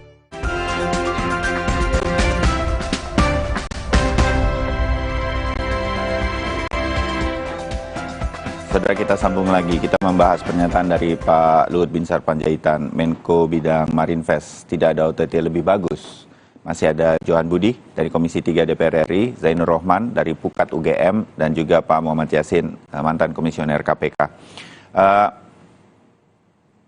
Kalaupun kita mengangkat lagi kasus ini, OTT dan segala macam, sebetulnya sekarang kita sudah mengerti OTT adalah tindakan dan pencegahan sebetulnya berjalan beriringan. Itu sudah roh di KPK, mudah-mudahan ini terus berjalan. Banyak atau tidaknya, mudah-mudahan kalau sekarang tidak banyak, artinya adalah banyak kehati-hatian. Amin, begitu. Dari KPK untuk mengungkap kasus-kasus dan memilih yang kemudian memberikan efek awareness terhadap korupsi di Indonesia. Tapi kenapa dari sejak dulu KPK dibentuk sampai sekarang udah nggak terhitung OTT, sudah tidak cukup banyak yang mengungkap hal-hal yang membuat kita terbelalak bahwa KPK sebegitu mengguritanya dengan tokoh yang melakukannya atau orang yang melakukannya, dengan besarnya angka yang dikorupsi, Mas Zainur. Tapi kenapa sepertinya kita melihat kok jalan terus nih korupsi, nggak jerak juga, Mas Zainur? Ya, menurut saya OTT-nya kurang banyak, Mas Bayu, dibandingkan angka real terjadinya tindak pidana korupsi. Sehingga para pelaku tindak pidana korupsi itu masih berani, Mas Bayu. Jadi, tindak pidana korupsi itu punya tipologi yang berbeda dengan jenis tindak pidana yang lain. Tindak pidana korupsi itu bermotif ekonomi, ingin memperkaya diri sendiri. Pelakunya itu sangat logis, mempertimbangkan untung rugi. Kalau potensi terungkap resiko melakukan korupsi itu lebih rendah daripada potensi keuntungan melakukan korupsi, maka pelaku tindak pidana korupsi itu akan melancarkan aksinya. Tetapi kalau potensi terungkapnya, potensi menderitanya, potensi ruginya itu lebih tinggi, maka orang akan mengurungkan niatnya untuk melakukan korupsi. Kenapa? Karena memang tujuan korupsi itu ingin memperkaya diri sendiri. Dia adalah salah satu jenis tindak kejahatan ekonomi yang khas dilakukan oleh penguasa, Mas Bayu. Ya. Mas Zainur, ini jadi gini, mohon maaf. Jadi kalau OTT-nya banyak kemudian kita jadi mengerti bahwa lo nggak bisa korupsi, yang begini juga kena OTT, yang ringan-ringan juga kena OTT, yang besar-besar juga kena OTT. Jadi lebih baik banyak atau sedikit tetapi membuat efek jerak, Mas Zainur? Tentu idealnya adalah tanpa pandang bulu, Mas Bayu. Yaitu setiap telah terjadi tindak pidana itu dilakukan OTT. Tetapi sekali lagi KPK punya keterbatasan sumber daya.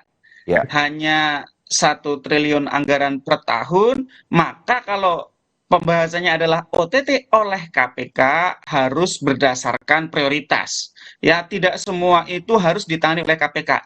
OTT-nya boleh oleh KPK, tetapi setelah dinilai ini kecil, tidak strategis, tolong dong KPK serahkan kepada kepolisian atau kejaksaan.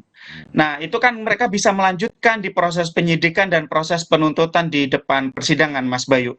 Nah, kembali lagi saya katakan bahwa resiko terungkap melakukan tindak pidana korupsi itu masih rendah, sehingga terus saja terjadi tindak pidana korupsi. Atau yang kedua, ketika resikonya sudah naik, misalnya di tahun 2018, 2019, itu angka OTT-nya tinggi. Tetapi resiko untuk terbongkar hasil kejahatannya itu rendah, itu juga para pelaku tindak pidana korupsi tidak jera, Mas Bayu. Artinya apa? Orang melakukan korupsi, kemungkinan terungkap kecil. Kalaupun terungkap, kemungkinan untuk disita harta benda hasil kejahatan korupsinya itu juga kecil, maka orang akan melakukan korupsi, Mas Bayu. Ini kan soal cost and benefit analysis. Kalau cost-nya lebih rendah daripada benefitnya, orang akan melakukan apa yang menjadi rencananya. Baik, Demikian juga sebaliknya. Sehingga Mas Bayu, yang perlu dilakukan ketika membahas ini adalah, ini kan soal penjeraan sebagai salah satu bentuk tujuan korupsi. Maka tujuan penjeraan pidana korupsi itu harus sesuai dengan motifnya. Ketika motif korupsi adalah ekonomi, maka penjeraannya juga harus ekonomi. Apa itu? Yang pertama tentu adalah perampasan aset hasil kejahatan secara optimal. Yang kedua adalah memberatkan dengan pidana denda.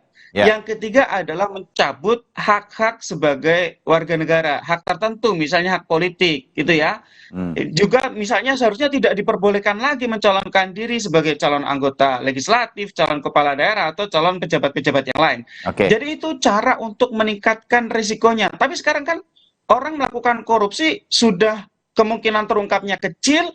Kalau sudah korupsi di dalam bisa beli fasilitas di sel yang mewah, kemudian juga harta hasil korupsinya belum tentu terungkap, sudah dilarutkan ke luar negeri, masih mendapat banyak fasilitas berupa remisi, cuti menjelang bebas, yang itu kemudian nanti akan mengurangi di dalam lembaga pemasyarakatan hingga separuhnya, Mas Bayu. Oleh karena itu ya orang tidak takut lagi melakukan korupsi di Indonesia. Sehingga saya katakan OTT-nya kurang banyak, ya. Penjeraannya juga tidak sebanding dengan potensi untuk keuntungan tindak pidana korupsi yang dilakukan, Mas Bayu. Oke, saya ke Mas Johan untuk itu. Mas Johan, di DPR, Komisi 3 mungkin juga bersama komisi yang lain. Betul juga yang Mas Zainur katakan nih. Begitu keluar, masih tetap kaya raya mereka koruptornya. Mas Johan. Ya, jadi ini, diskursus atau diskusi kita jangan soal banyaknya OTT atau sedikitnya OTT menurut saya. Tapi proses KPK ini melakukan penindakan ya. Sekali lagi OTT itu bagian kecil dari penindakan yang dilakukan oleh KPK. Ya. Jadi yang perlu disoroti adalah KPK mengusut makin banyak kasus yang diusut oleh KPK. Pencegahan makin intensif dilakukan oleh KPK, maka hal-hal yang berkaitan dengan pemberantasan korupsi itu pasti akan, menurut saya pasti akan menurun gitu. Pertanyaannya adalah kenapa kok banyak OTT, korupsi masih banyak? Kenapa ada OTT sedikit, korupsi masih banyak? Gitu kan tadi diskusinya. Tapi orang tidak melihat bahwa tugas KPK itu yang tadi saya sampaikan di awal ada 5 ya paling tidak. Itu heavy-nya, porsinya sebenarnya harusnya sama ya, seimbang. Jadi antara penindakan dengan pencegahan itu dilakukan secara simultan dengan kecepatan yang sama. Jadi bisa menindak dulu baru kemudian perbaikan sistem, mencegah tadi dengan mulai perbaikan sistem, atau mencegah dulu kemudian baru dilakukan penindakan. Kalau misalnya proses mencegah itu di-ignore ya, atau diabaikan oleh kementerian atau lembaga. Ya. Tadi Pak Yasin mencontohkan di BI misalnya. Dulu kita kajian sistem dulu waktu di BI itu. Ada kartu kredit yang unlimited misalnya yang digunakan oleh deputy atau oleh pejabat di BI itu diubah. Kemudian dilakukan proses kajian sistem atau sistemnya dikasih oleh KPK, ini harus diubah gitu. Tadi yang haji pencegahan dulu, dikasih rekomendasi ada 48 tadi disampaikan, tapi tidak dilaksanakan menyeluruh. Itu kemudian dilakukan penindakan. Poinnya Mas Johan, apa yang belum terjadi sehingga kemudian korupsi masih sepertinya masih begitu banyak dan nggak ada jerahnya? Kalau menurut saya, kenapa korupsi selalu terjadi ya, dan bisa banyak atau sedikit itu tergantung yang ditangkap ya. Itu ada beberapa hal ya. Ini perlu komitmen oleh semua pihak. Penegak hukumnya komit nggak untuk menegakkan hukum? Di legislasinya komit nggak? Di pejabat pemerintahnya komit nggak? Sepanjang kita hanya diskusi-diskusi yang slogan-slogan yang selalu kita sampaikan, bagaimana dengan pihak-pihak stakeholder yang lain itu serius nggak memberantas korupsi, maka kalau tidak serius, tidak komit, ya ini akan terjadi terus ya. Setiap tahun hari anti korupsi saya selalu diwawancara, pertanyaannya sama. Kenapa korupsi sampai hari ini sama? Ini siapa yang akan memimpin? Saya kira yang memimpin adalah pemimpin tertinggi, panglima tertinggi itu ya presiden sebagai kepala pemerintahan, sebagai kepala negara, itu yang memimpin pemberantasan korupsi. Kemudian diikuti oleh yang di bawahnya, terutama penegak hukum ya. Saya selalu concern terhadap penegak hukum ya. Kalau sapunya tidak bersih, maka jangan harap ini akan bisa dikurangi korupsi itu. Yang ketiga, keteladanan. Ini yang jarang diungkap. Kita merindukan orang-orang seperti Bung Hatta, misalnya Bung Karno, kemudian yang Jaksa Agung Baharudin Lopa yang waktu itu yang kehidupannya sederhana. Teladan-teladan itu yang sekarang kita jarang melihat ya. Pahlawan-pahlawan itu justru kita temukan di ujung-ujung yang di rakyat kecil ya, orang nemu uang dikembalikan ya. Meskipun kalau dia itu dia butuh uang, tapi dia dikembalikan itu. Misalnya penjaga WC di sebuah stasiun ya, kita pernah. Nah, teladan-teladan yang baik itu kita munculnya dari situ gitu. Tapi tidak dari pemimpin-pemimpin baik di tingkat nasional maupun di tingkat lokal. Ya. Kita bicara pakailah produksi dalam negeri, tetapi sepatunya tidak dalam negeri. Misalnya itu, jangan begini, tapi dia melakukan gitu. Apa yang dia sampaikan dia tidak lakukan. Di semua level menurut saya itu perlu ada keteladanan yang perlu dicontoh oleh masyarakat, sehingga orang tidak akan percaya Anda bicara apa saja dari siapa saja ya, tidak harus pejabat. Tapi kalau kemudian di belakang hari kita temukan ternyata dia ngomong begitu karena belum korupsi misalnya. Jadi saya garis bawahi yang dari pendapatnya Mas Johan, kita kan mau memilih presiden nih sebentar lagi. Mudah-mudahan ada yang punya komitmen yang kuat berkaitan dengan anti korupsi di Indonesia. Pak Yasin, kalau begitu mungkin ini sebagai penutup kita membahas pernyataan dari Pak Luhut. Jadi tidak ada OTT yang dilakukan oleh KPK belum tentu lebih bagus ya, Pak Yasin? Ya, jadi kita berbicara dulu mengenai persentage yang dikaitkan dengan risiko. Misalnya Bupati Wali Kota itu kan ada 534. Ya. Taruh yang ditangkap 10, itu tidak mungkin dalam setahun itu nangkap 10. Itu persentasenya hanya 0,53%. Artinya apa? Jadi peluang untuk korupsi di semua pejabat daerah itu besar sekali, dan yang ditangkap KPK itu hanya yang apes. Karena apa? Laporan masyarakatnya juga tidak banyak mengalir yang berkaitan dengan apa yang dilakukan oleh Bupati Wali Kota, kecuali orang dalam yang lapor. Di pemerintahan daerah kan sekarang sudah banyak yang transparan, orang bisa akses anggaran dan lain-lain. E-katalog juga sudah dilaksanakan. Itu tetap terjadi ternyata, Pak Yasin? Ya, karena otonomi daerah itu membuat bupati itu seperti presiden. Bisa menentukan, misalnya ya, dari uang yang didapatkan dari APBD, APBN itu untuk di-spending untuk keperluan-keperluan yang artinya menyimpang. Nah, untuk nyogok sini, untuk nyogok sana, terus kemudian memberikan suatu kesempatan kepada anggota DPRD untuk diberikan uang, dana pokir, seperti itu. Jadi tidak harus semuanya berkaitan dengan pengadaan. Persentase risikonya kecil, makanya terus merebak kemana-mana. Itu yang apa saja yang ditangkap KPK, itu. Poin yang kedua, ini Bung Bayu dan Bapak-bapak sekalian. Yang kedua ini, kita itu punya sistem yang semua jelek. Misalnya, jadi bad governance system, bukan good. Artinya apa di situ? Bahwa tata kelola pemerintahan yang sekarang ini masih banyak diwarnai dengan bribery. Makanya kalau di IPK-nya kita mendapatkan 3,4, karena mayoritas dari misalnya perizinan dan non-perizinan itu uang mengalir. Di masyarakat ngurus yang kecil-kecil, yang harusnya itu petty corruption itu diubah dengan sistem. Nah, sistem tidak diubah-ubah karena tidak ada program reformasi birokrasi yang kencang dari pemerintah. Ada, ya, tapi hanya beberapa instansi. Itu juga penyakit. Nah, jadi bad political system artinya harus bayar mahar. Ya, misalnya kalau mau, misalnya menjadi anggota legislatif daerah maupun pusat, menjadi pejabat daerah, itu juga harus ada uang maharnya dan ada uang serangan subuh misalnya seperti. Jadi secara keseluruhan bisa kita simpulkan bahwa PR kita itu banyak.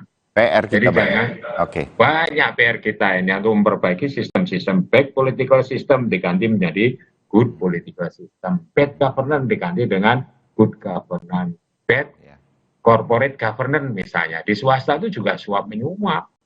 Korupsi di sektor swasta belum ada undang-undang yang mengatur secara khusus. Walaupun di UNCIC mengamanatkan bahwa harus ada undang-undang yang mengatur swasta ke swasta korupsinya itu. Di negara-negara tetangga kita itu ada undang-undang itu, kecuali Indonesia gitu loh. Jadi gitu simpulannya, yaitu banyak PR, jangan membuat suatu kontroversi yang sebenarnya membuat lelah dan tidak mengedukasi masyarakat. Masyarakatnya bingung. Gitu Bung Bayu.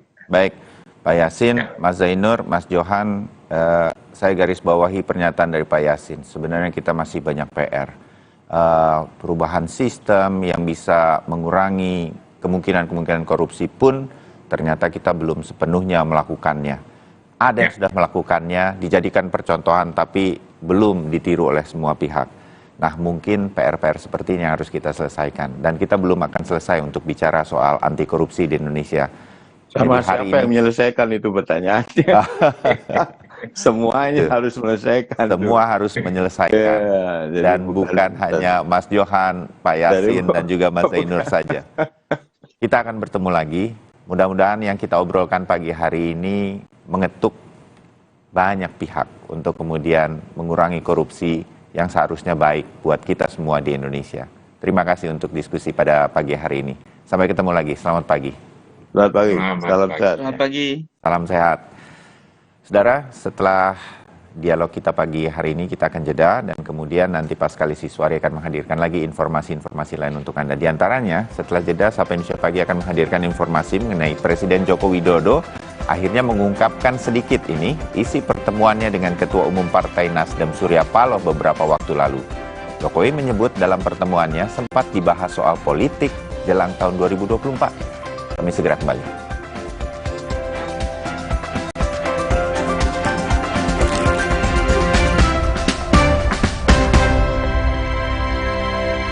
Jepang suka minum Ukon. Bagus buat perokok dan peminum. Ukon itu kunyit baru. Sudah muncul natural Sari Kunyit Plus. Mini kapsulnya maksi khasiatnya dengan zat aktif kurkumin dan black pepper. Dari tanaman rempah, diproses dengan suhu rendah agar zat aktifnya terjaga. Aman tiap kapsulnya, mudah ditelan, gampang diserap. Lebih cepat atasi masalah lambung, daya tahan tubuh kuat. Sudah muncul natural Sari Kunyit Plus. Good health, better life. Jaket hilang, dompet cash hilang. Untung ada Visa, bisa tetap belanja. Untung ada Visa, bayar tinggal tap aja. Untung ada Visa. Demi mendapatkan sumber mata air terbaik, Le Mineral melakukan ratusan eksplorasi. Setiap tetesnya mengandung mineral esensial seimbang yang penting untuk tubuh, galon yang selalu baru, dan bebas BPA. Inilah komitmen Le Mineral. Jaga kesehatan mulutmu dengan Total Care Mouthwash. 99% natural antibakterial dari Seawalk, Sea Salt, Tea Tree Oil, dan teknologi CPC. Melindungi mulut dari kuman dan bakteri. Total Care Mouthwash untuk kesehatan mulut yang amanah. Di tanganmu, botol plastik bekas bisa jadi baru lagi. Seperti tas, baju, hingga sepatu ini. Bersama Gerakan Ekonomi Sirkular Nasional Le Mineral, mari mulai kebiasaan baru memilah sampah plastik dari rumah, menyalurkan lewat aplikasi, pemulung, ataupun bank sampah. Sampah plastikmu memberi nilai tambah untukmu dan juga untuk mereka. Dengan langkah sederhana, pisahkan sampah sesuai jenisnya, sampah organik, plastik termasuk PET, kertas, dan kaleng, lalu salurkan. Sampah plastik yang terpilah bisa didaur ulang. Mulai kebiasaan baru dan buat botol plastik bekasmu jadi baru lagi.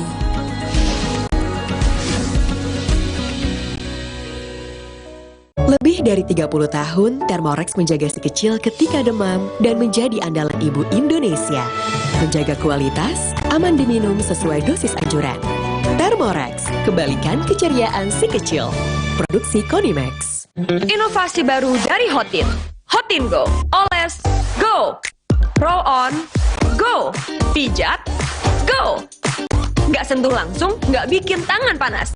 Hotin Go. Hotnya in, langsung go. Hotin Go dilengkapi aplikator roll-on dan pijat. Hentak agar krimnya turun. Oles, go. Roll-on, go. Pijat, go. Nggak sentuh langsung, nggak bikin tangan panas. Pesta Rakyat Simpedes kembali lagi tahun ini. Makin seru dengan Brimo. Hadir di 20 kota, meriah dengan berbagai diskon produk UMKM, kuliner, edukasi seputar bisnis dan digital, aktivitas seni dan budaya, penampilan musisi tanah air, dan berbagai hiburan lainnya. Download Brimo dan buka tabungan BRI Simpedes sekarang juga. Pesta Rakyat Simpedes 2023, PD raih peluang. Minum Renovit, dilengkapi dengan 12 vitamin dan 13 mineral, siap bantu jaga kesehatan tubuh. Siapkan Renovit, siapkan dirimu selalu. Renovit, siap jaga kesehatan. Produksi Konimax.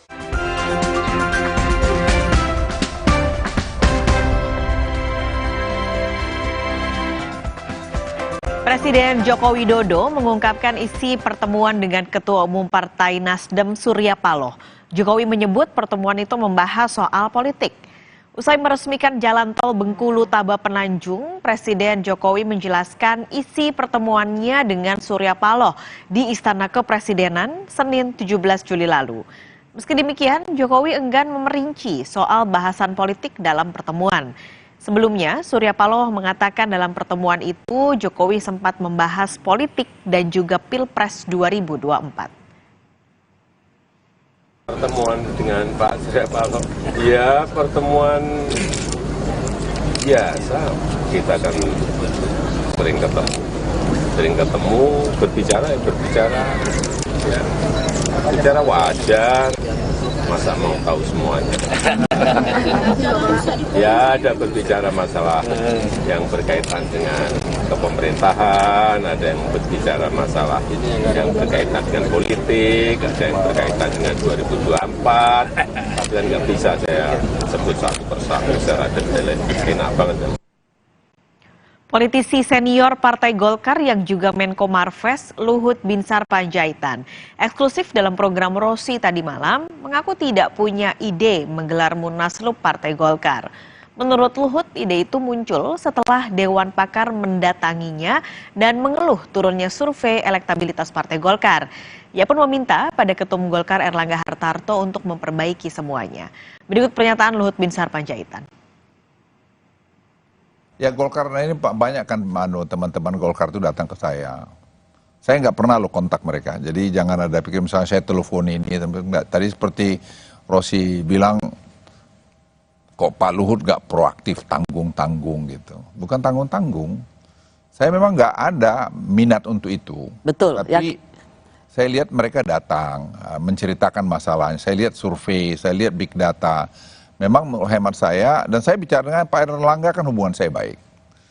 Saya juga beri nasihat kepada saran Pak Erlangga, lebih proaktif turun ke bawah lah gitu. Kapitalisasilah kehebatan daripada Golkar ini. Tapi dari data yang kita lihat, ya memang semua angka itu kan tidak bisa bohong data itu. Survei Kompas tadi disampaikan oleh Rosi. Dan LSI. Dan big data kami memang menunjukkan semua angka itu tidak membaik. Begitu. Partai Golkar memperlihatkan penurunan jumlah kursi dari tahun ke tahun. Dan itu yang kita harus waspadai. Jadi, sorry Pak Luhut, jadi menurut Bapak, ide tiba-tiba Dewan Pakar ini mengusung ide Munaslup itu sesuatu yang perlu dipertimbangkan, atau ini hanya kompor provokatif, ingin menggoyang soliditas partai?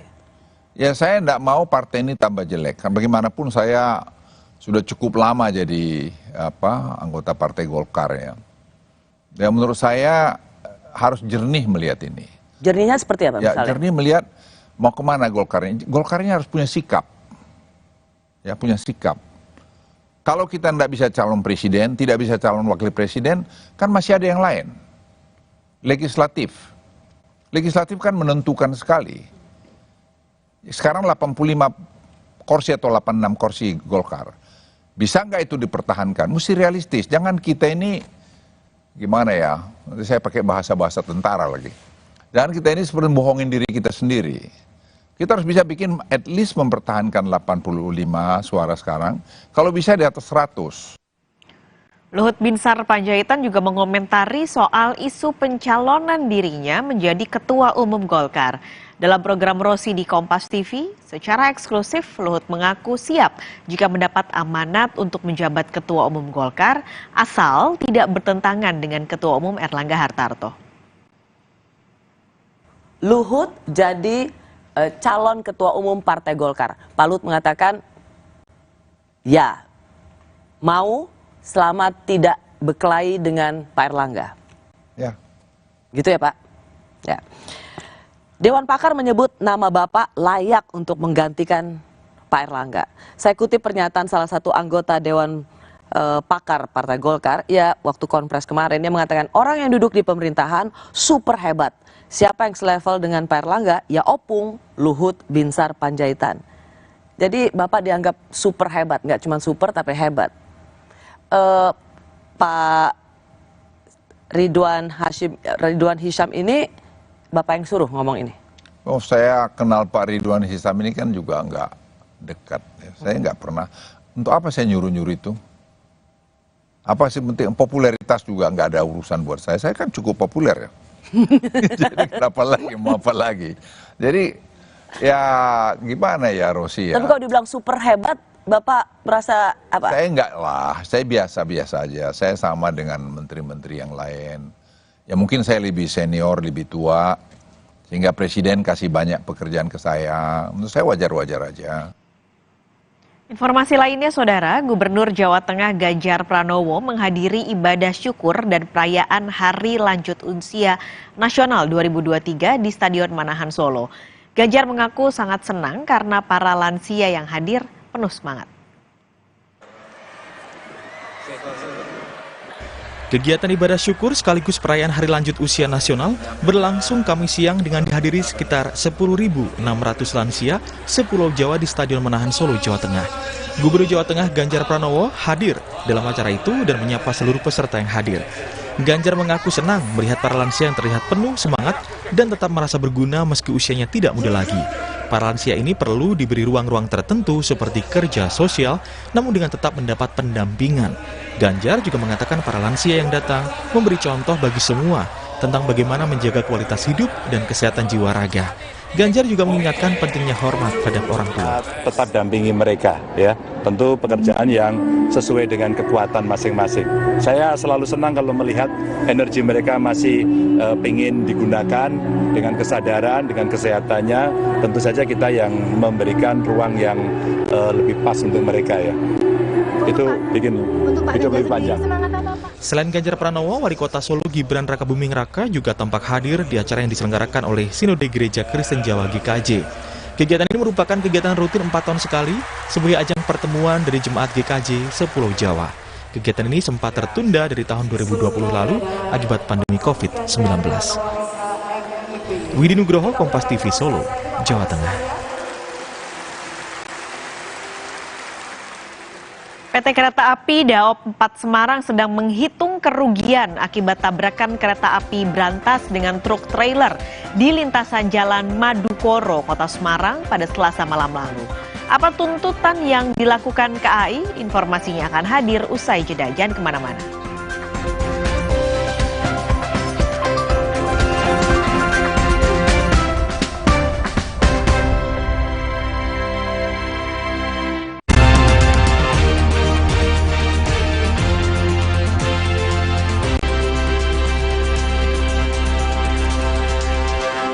Proses penerimaan peserta didik baru atau PPDB tahun 2023 telah selesai. Bahkan, para peserta didik baru telah mengikuti masa pengenalan lingkungan sekolah atau MPLS.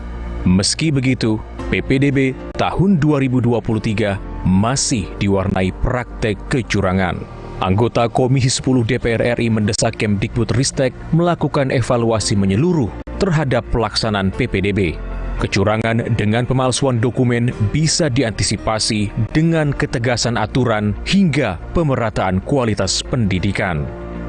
Siswa yang mengincar sekolah favorit tapi terkendala domisili rumah biasanya disiasati orang tua dengan memasukkan atau menitipkan nama anak di KK warga sekitar sekolah favorit. Ketimpangan fasilitas pendidikan dan metode ajar yang berbeda, serta stereotip masyarakat menganggap sejumlah sekolah menjadi favorit atau lebih unggul, mendorong banyak orang tua melakukan berbagai cara agar anaknya masuk ke sekolah tersebut. Di sisi lain, tidak diterimanya sejumlah anak dari keluarga tidak mampu atau jalur afirmasi dan satu zonasi di sekolah negeri terus terjadi. Stereotip masyarakat mencari sekolah unggulan yang murah juga masih dimiliki kalangan menengah atas. Ditambah kurangnya pengawasan pemerintah daerah atas berbagai persoalan dalam pelaksanaan PPDB. Kurangnya pengawasan yang dilakukan oleh inspektorat daerah. Jadi ketika ada permasalahan, ketika kami turun, inspektorat daerahnya juga tidak tahu bahwa PPDB yang diatur dengan Permendikbud zonasi ada 4 jalur seperti itu. Jadi pelanggaran atas suatu regulasi tentu saja karena lemahnya pengawasan itu juga.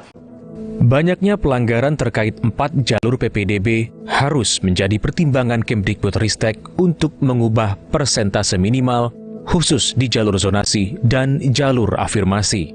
Kedua jalur itu semestinya diterapkan pihak sekolah secara bijak sehingga menghilangkan stereotip atas sekolah negeri tertentu. Selain itu, untuk menutup celah praktik jual beli kursi, meski sistem sudah mengatur kuota siswa dalam satu kelas. Bahwa jangan negeri minded ya. Ini kan yang dikejar kan negeri ya. Jangan selalu berpikir negeri itu yang paling baik. Di swasta juga banyak. Jadi terutama bagi yang mampu bayar kursi atau sekolah di swasta ya udahlah kasih yang negeri itu yang tidak mampu karena itu disubsidi oleh negara. Kecurangan jalur zonasi bisa mencederai pembangunan karakter dan akhlak bangsa. Pasalnya, semangat PPDB berbasis zonasi adalah memberikan kesempatan kepada semua anak Indonesia mendapatkan pendidikan yang sama. Masalah jalur zonasi PPDB harus menjadi momentum pemerintah memperhatikan pemetaan sekolah-sekolah yang ada. Penataan standar pendidikan yang sama dan merata, termasuk upskilling dan reskilling guru-guru, akan menghasilkan kualitas belajar yang lebih baik dan mengikuti standar terbaik di wilayah tersebut. Akhirnya, membuat masyarakat tidak lagi mempermasalahkan zonasi saat mendaftarkan anaknya ke sekolah. Pemalsuan data dan lain-lain itu karena belum semua satuan pendidikan kita itu kualitasnya merata. Maka ini menjadi tantangan dan harus menjadi dorongan bagi pemerintah untuk bekerja keras melakukan peningkatan kualitas sekolah dan kemudian sekolah yang berkualitas itu bisa menyebar dan merata. Peningkatan pengawasan, peningkatan koordinasi, dan satu lagi, jadi ada inovasi-inovasi antara lain dengan pelibatan sekolah-sekolah swasta. Jadi kerjasama sekolah negeri, sekolah swasta, sehingga ketika tidak terpakai, tidak lulus di sekolah negeri yang zonasi itu langsung tersalurkan. Dan Kemdikbud kemarin memberikan contoh di beberapa kota dan provinsi di mana pelibatan sekolah swasta itu cukup memberikan ruang ya untuk efektivitas dan untuk PPDB yang lebih baik.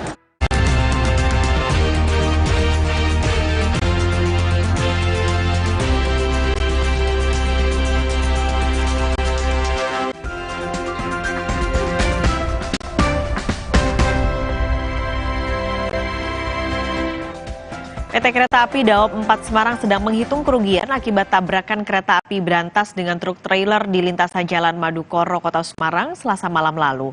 KAI akan mengajukan tuntutan ke pemilik truk jika kecelakaan terbukti karena kesalahan pengemudi truk. Kerugian yang dialami adalah kerusakan kereta, jalur rel, jembatan rel kereta, dan kerugian non-material seperti keterlambatan perjalanan kereta.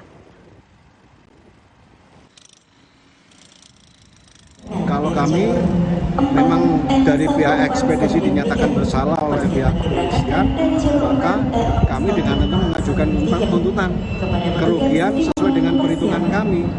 Akan kami sampaikan melalui legal kami, bagian hukum kami. Kalau kerugiannya ini baru diakumulasi oleh pihak unit hukum, dari unit operasi ada kelambatan secara imaterial, kemudian dari sarana ada kerusakan lokomotif dan gerbong atau kereta, kemudian dari pihak jalan rel dan jembatan ada kerusakan jalur, ada kerusakan jembatan. Untuk membahas bagaimana meningkatkan kewaspadaan dalam keselamatan transportasi kereta api, pagi ini kita sudah terhubung dengan pengamat transportasi dari Masyarakat Transportasi Indonesia, Joko Setiowarno. Pak Joko, selamat pagi. Selamat pagi, Mas Kalis. Oke Pak, ini kebetulan terjadi di Semarang, domisili Pak Joko. Boleh diceritain dulu nggak sih Pak, sebenarnya si rel kereta tempat terjadinya kecelakaan pada beberapa hari yang lalu ini kondisinya seperti apa sampai truk bisa nyangkut dan mogok Pak? Ya, itu perlintasan sebidang itu berada berpotongan dengan jalan wewenangnya Pemkot Semarang. Ya, dan itu berada di tepi Sungai Banjir Kanal. Jadi Banjir Kanal itu ada dua perlintasan sebidang, sisi barat dan sisi timur. Nah, ini yang sisi barat dan itu sering digunakan sekarang cukup ramai mau ke arah bandara. Ya.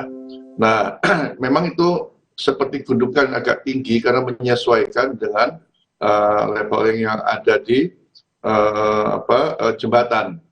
Ya. Jadi kalau melihat persyaratan kemiringannya memang itu sudah melebihi. Ya, kalau pakai mobil sedan aja, kalau nggak pelan-pelan juga agak tersentuh lah, gitu ya. Apalagi ini kalau truk, memang ini jalurnya bukan untuk trailer atau truk. Ini kan jalan lokal lah, gitu. Jalan kota, namun hanya untuk kendaraan biasa. Kalau truk itu biasanya jalan nasional. Apalagi kalau truk trailer seperti itu harus ada pengawalan, ya.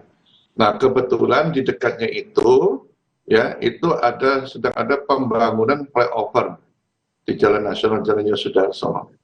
Nah, apakah ini ada pengalihan atau tidak? Nah, ini belum tahu. Artinya pemilihan lah. Mungkin supirnya melihat, wah ini kok antrian cukup panjang, kita belokkan. Tetapi di lokasi itu sudah informasi kami dapat, ini ketiga kalinya. Yang kedua itu terjadi dini hari sekitar jam 3, masih bisa dibantu. Kebetulan di situ ada kantor Damkar Kota Semarang. Nah, dekat di situ. Makanya kemarin ketika terjadi kebakaran cepat dipadamkan, karena dekat sekali dengan kantor Damkar. Ya, sangat membantu sekali. Nah, karena dini hari itu, kalau dini hari mungkin volume kereta tidak begitu banyak, masih bisa terbantu lah didorong oleh Damkar katanya. Ya. Tapi ini jam 21, jam 19 itu memang cukup banyak kereta yang akan lewat dari barat maupun dari timur. Oke, ini perlintasan dengan gundukan sehingga ketika kendaraan lewat memang agak sulit karena berarti lebih tinggi ketika kendaraan melewati rel tersebut. Apakah berarti sistem keamanannya harus berbeda Pak dengan rel-rel yang biasa kita lewati yang tidak ada gundukannya? Ya, sebenarnya sama harusnya kalau sudah ada perbedaan seperti itu karena ini di jalan kota, ya, wewenang Kota Semarang untuk memperhatikan levelingnya. Jadi jangan sampai ada perbedaan begitu tinggi, ya. Apalagi ini tidak boleh di jalan digunakan untuk angkutan barang, harus dilengkapi dengan rambu-rambu. Memang harus diakui hasil investigasi kemarin temuannya rambunya itu kurang, ya. Nah, harus ditambahkan. Tapi kemarin infonya sudah pihak Pemkot Semarang sudah menambah rambu-rambu yang diperlukan.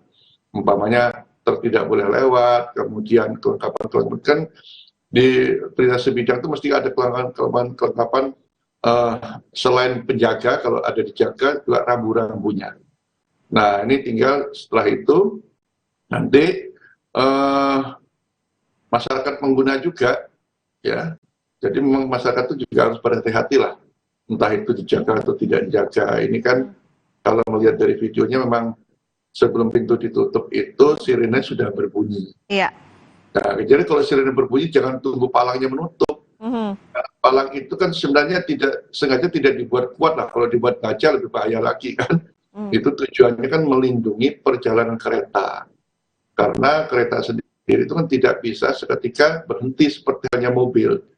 Nah, itu tergantung panjangnya dia berhenti tergantung kecepatan dan bobot keretanya itu. Oke. Ya, Ini catatan tentu ya Pak untuk pemilik kendaraan gitu, karena sering sekali baik itu motor atau mobil ketika ada sirine itu tandanya kita ngegas gitu, dan akhirnya kan khawatirnya seperti truk yang tadi tiba-tiba mesinnya mati. Pertanyaannya Pak, kalau mobil atau kendaraan atau motor gitu, kenapa Pak dia bisa tiba-tiba di tengah rel gitu mati? Karena saya pernah dengar kalau katanya rel itu ada magnet begitu yang memungkinkan atau berpotensi membuat mesin tiba-tiba mati. Itu benar nggak Pak Joko? Saya belum lihat risetnya seperti itu ya. Tapi yang jelas kalau sudah berada di tengah, tahu itu ada kereta, mesti panik. Saya pernah diskusi beberapa teman-teman ya, atau orang-orang yang mengalami seperti itu, luar biasa kata paniknya. Apalagi di level itu, di lokasi itu kan dia bukan lurus, itu adalah melengkung. Jadi masinis juga tidak bisa melihat langsung ada benda terhalang di depannya. Ya, jadi lebih pada panik lah. Ya, jadi makanya harus hati-hati lah. Kalau menghadapi pintu pelintasan, meskipun tidak ada sirine atau apapun harus tengok kanan kiri. Ya. Nah, ini yang terjadi di pelintasan itu 87% itu terjadi kecelakaan itu di pelintasan yang tidak dijaga dan cukup banyak loh. Di Indonesia itu ada total 5.000-an, yang dijaga itu cuma 20%, 1.000-an. Oke. 3.000-an itu tidak dijaga dan liar itu banyak. Jadi kalau di rata-rata mungkin setiap tidak sampai 800 meter itu ada pelintasan sebidang. Berarti mogok ini bukan berarti karena faktor mobilnya sudah tua atau tadi truk yang terlalu besar, tapi memang pada dasarnya adalah karena faktor kepanikan pengendara.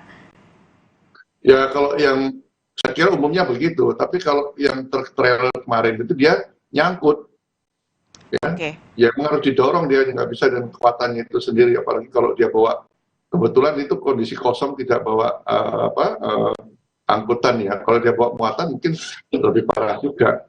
Ya. Karena terlalu besar tadi ya Pak mobilnya. Dia menyangkut. Ini, tapi kalau tiba-tiba Pak ada sebuah kendaraan gitu mogok di tengah rel di saat palang pintu sudah mulai menutup, kira-kira pengemudi ini harus melakukan apa Pak Joko? Ya kalau kendaraannya memang dia panik, keluar aja, udah. Kan nyawa lebih berharga kan daripada memaksakan diri. Kalau kondisi sudah di tengah seperti ini, penyelamatan jiwa. Makanya kalau prinsip bidang seperti itu, ya ada sirine pokoknya berhentilah. Jangan sampai nunggu palangnya tutup baru. Ini enggak kan, kalau ada sirine malah ngegas semua rata-rata. Sudah ditutup pun malah tetap lagi palangnya diangkat. Nah itu kan masalah perilaku ini. Dan untuk khusus untuk angkutan barang penumpang ya, ini juga harus ada tanggung jawab dari pengusahanya, perusahaannya. Mestinya sebelum ini diperintahkan untuk mengangkut atau mengambil barang atau membawa, itu dilakukan arahan lah untuk mapping resiko perjalanan, lewatnya jalur mana, ada apa saja di situ ya yang mungkin terjadi. Itu perusahaan itu punya, karena pernah terjadi perusahaan bis wisata, dia mungkin sopirnya yang mengandalkan Google Map, dia masuk jalan desa, nggak tahunya di situ ada pelintasan sebidang, nabrak juga sama kereta. Terjadi nggak salah di Kabupaten Tulung Agung gitu beberapa bulan yang lalu ya. Nah itu terjadi. Jadi ini kewajiban, ini banyak sekarang, hampir sebagian besar perusahaan itu tidak pernah melakukan pengarahan ya pada bis pariwisata, kemudian apalagi angkutan barang. Jadi sopir itu mencari jalan sendiri. Ada juga supir truk sampai masuk ke jalan pedesaan, jembatan desanya ambruk, itu ada itu terjadi karena mengandalkan Google Map. Nah ini saya nggak tahu ini bukan jalurnya, dia lewat, apakah ada pengaruhnya dengan pembangunan flyover itu, ada pengalihan arus dan sebagainya, ini perlu ditelisik lebih dalam. Tapi yang jelas pengemudi jangan disalahkan terus, kasihan nanti orang nggak menjadi pengemudi truk lagi dah. Yang pasti, ini tentu jadi masing-masing punya tanggung jawab ya Pak, PT KAI sebagai pengemudi juga tadi supaya waspada, jangan ketika ada sirine lalu malah ngegas begitu. Jadi lebih waspada karena dampaknya akan besar sekali, tidak hanya pada pengendara tapi apalagi rel kereta yang membawa banyak sekali penumpang di dalam kereta tersebut. Pak Joko, terima kasih sudah berbincang pagi ini di Sapa Indonesia Pagi soal kecelakaan kereta di Semarang. Kita ketemu lagi Pak, kapan-kapan. Sehat selalu Pak Joko. Terima kasih. Saudara, Kompas Bisnis akan hadir usai jeda dengan informasi perang Rusia-Ukraina yang tak kunjung usai, berdampak pada ekspor biji-bijian terutama gandum. Banyak pihak khawatir volatilitas harga seperti saat awal perang bisa membuat harga komoditas pangan kembali mencekik. Lilis Oktani akan hadir di Kompas Bisnis usai jeda.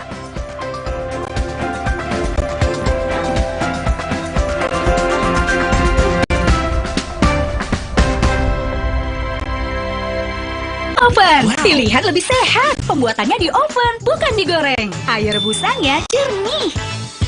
Resmi diakui sebagai pilihan sehat. Enak banget. Lebih sehat, enak lagi. Di oven. Jatuh nggak nih? Jatuh nggak ya? Cukupan deh. Sini, aku dulu. Diciptakan oleh alam, 100% murni air mineral pegunungan.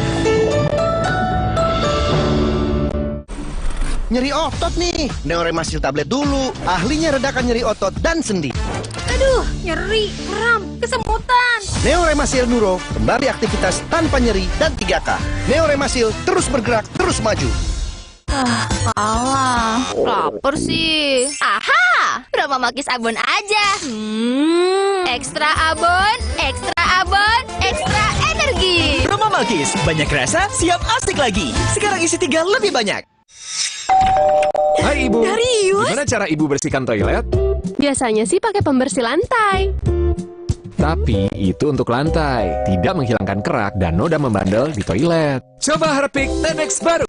Formula lebih kental, menghilangkan noda dan kerak dengan mudah, hanya dalam 5 menit. Wah, 10 kali lebih bersih. Ibu Lita sudah buktikan tantangan Harpic. Selanjutnya giliran Anda. 10 kali lebih bersih, segampang itu. Kata orang, gue itu si paling kerja, penting seharian, tiba-tiba sakit kepala. Oskadon, oke buat sakit kepala. Bekerja aktif di pusatnya, dapat diminum sebelum makan, tanpa ngantuk. Oskadon, solusi oke, sakit kepala. Jatuh nggak nih? Jatuh nggak ya? Cukupan deh. Sini, aku dulu. Diciptakan oleh alam, 100% murni air mineral pegunungan. Pemanggilan Menteri Pertanian Syahrul Yassin Limpo di KPK. Luaskan khazanah pengetahuan Anda dengan berbagai peristiwa teraktual dalam dan luar negeri. Presiden Amerika Serikat Joe Biden meminta NATO untuk berkontribusi. Perkembangan terkini penyelidikan kasus tabrak lari di Cakung, Jakarta Timur. Apakah ada temuan yang paling baru dari penyidik? Kompas Siang, setiap hari pukul 11 siang, live di Kompas TV. Didukung oleh Perhatian, beli better, bisa gratis better lagi. Yeay, dapat better lagi. Gue mau tuker dong. Semua bisa kan? Buruan beli, bisa gratis better lagi. Sikat gigi dengan sudut tepat bisa cegah mulut dan gusi luka. Sekarang aku pakai sikat gigi Sistema. Baru Sistema 9 Degree, hasil penelitian dari Oral Care nomor 1 di Jepang. Sudut 9 derajat dan layar sikat lebih panjang, menyikat gigi lebih nyaman tanpa melukai mulut. Cuma sikat gigi Sistema dengan 3S, bulu sikatnya super tipis, total membersihkan, lembut di gusi sensitif. Pakai sikat gigi Sistema 9 Degree, better design, deeper clean. Sistema.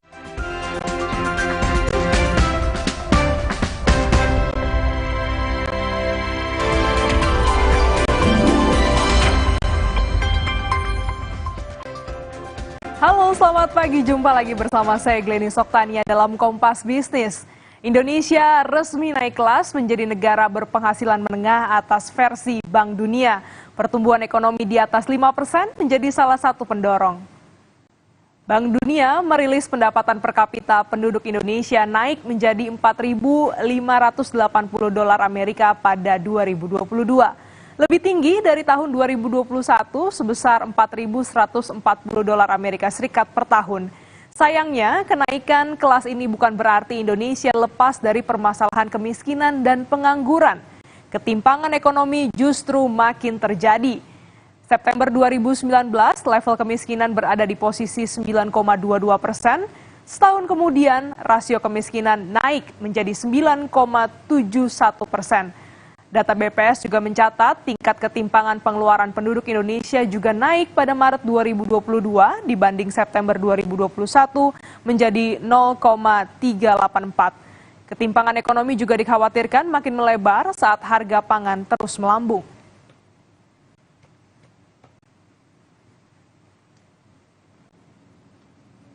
Ketimpangan pengeluaran yang dikhawatirkan tadi mulai terjadi, saudara. Beberapa harga komoditas pangan naik. Di pasar tradisional Jombang, Ciputat, Tangerang Selatan, harga ayam tembus Rp45.000 per ekor. Kenaikan harga ayam sudah terjadi sejak sepekan terakhir. Para pedagang mengatakan harga ayam naik terkerek dari tingginya harga pakan ternak. Para pembeli akhirnya mensiasati dengan mengurangi pembelian ayam potong karena harganya terlampau tinggi. Sebelumnya, saudara, harga ayam potong dijual Rp30.000 hingga Rp35.000 per ekor.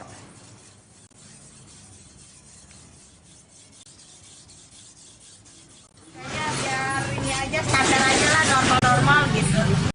Emang biasanya berapa BM? Harganya berapa BM biasanya? Hari biasa? Oh ya, kalau hari biasa biasanya 30 belinya. Terus sekarang? Sekarang ya agak naik. Begitu juga yang terjadi di Semarang, Jawa Tengah. Harga ayam yang naik membuat pedagang makanan olahan daging ayam mengurangi untung agar harga jual tidak terlalu tinggi.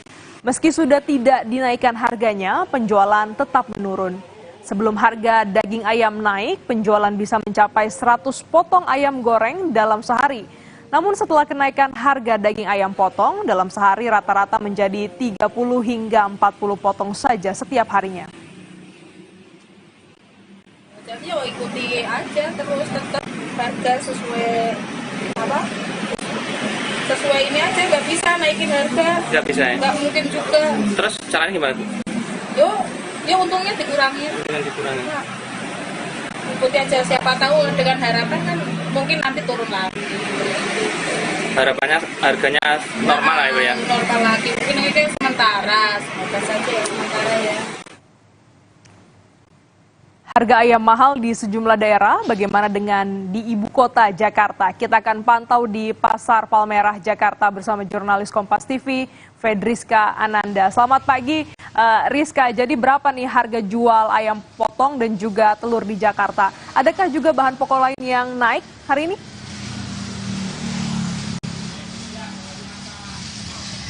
Ya, Glenis, kalau misalkan berdasarkan pantauan kami tadi pagi, ini harga ayam potong di Pasar Palmerah ini terpantau berkisar antara harga Rp42.000 hingga Rp45.000. Kalau misalkan kita melansir situs ataupun website resmi dari Pusat Informasi Harga Pangan Strategis Nasional, ini harga ayam potong ini terpantau atau terpantau Rp38.000 per kilogram. Ini tentu harganya sangat jauh berbeda dengan kenyataannya di Pasar Palmerah.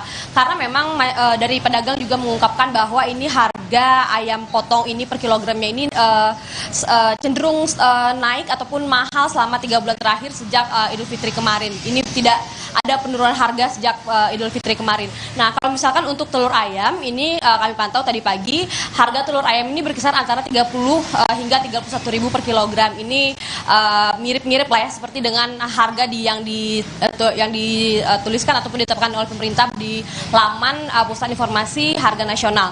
Nah, kalau misalkan harga komoditas pangan lainnya seperti bawang putih, bawang merah dan juga cabai ini harganya cenderung stabil karena memang kini sudah memasuki masa panen begitu ya. Jadi memang untuk pasokannya ini terpantau cukup di pasar.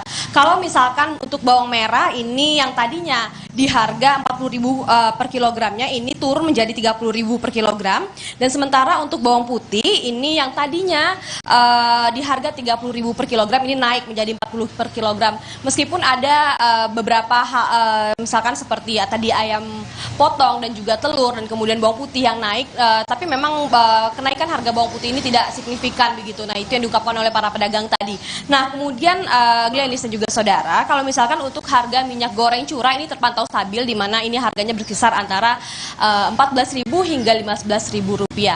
Nah, kalau misalkan kemarin kita mengikuti perjalanan dinas dari Menteri Perdagangan Zulkifli Hasan begitu, ia juga sempat mengungkapkan bahwa pemerintah ini tengah berupaya untuk menjaga stabilitas harga pangan di pasar, di mana ini pemerintah berupaya untuk memberikan subsidi agar harga pangan nasional ini ataupun harga pangan di pasar-pasar tradisional ini tidak terlalu mengalami kenaikan. Nah, kemudian ini pemerintah saat ini tengah mengkaji begitu ya seperti apa subsidi yang akan diberikan agar dapat menjaga kestabilan harga di pasar tradisional, Glenis.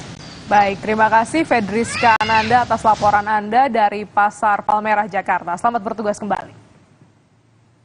Saudara, yang menjadi sorotan juga harga gandum meningkat tajam setelah serangan Rusia terhadap infrastruktur ekspor biji-bijian Ukraina menyusul penarikan Rusia dari perjanjian ekspor biji-bijian Laut Hitam. Banyak pihak khawatir volatilitas harga seperti saat awal perang bisa membuat harga komoditas pangan kembali mencekik. Selengkapnya dalam liputan VOA berikut ini.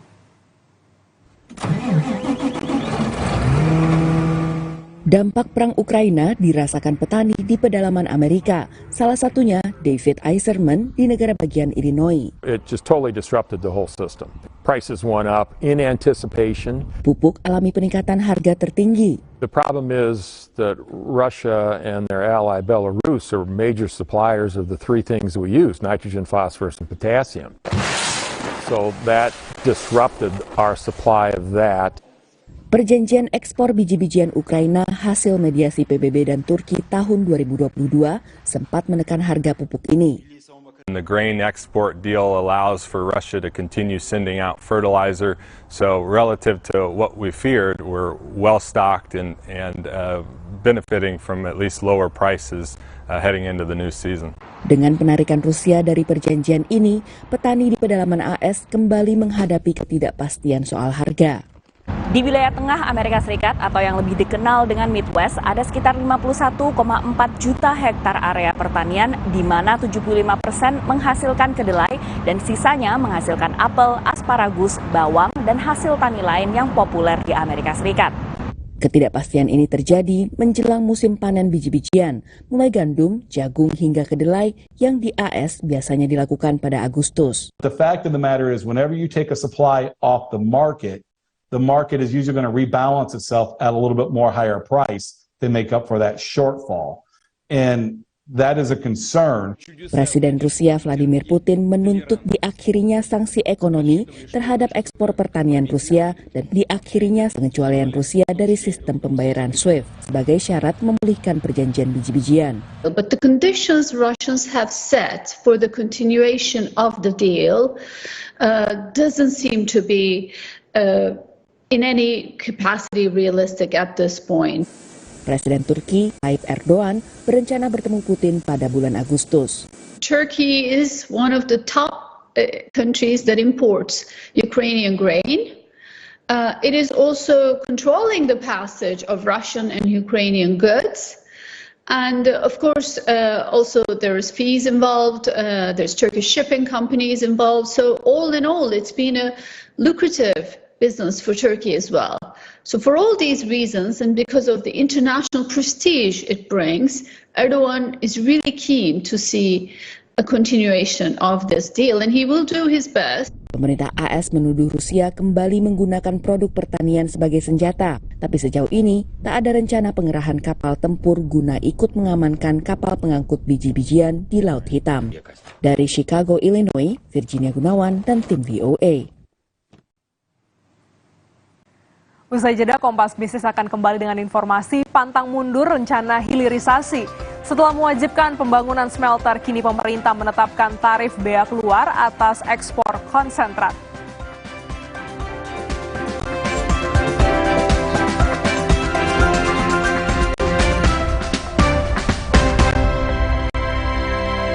Perhatian, beli better bisa gratis better lagi.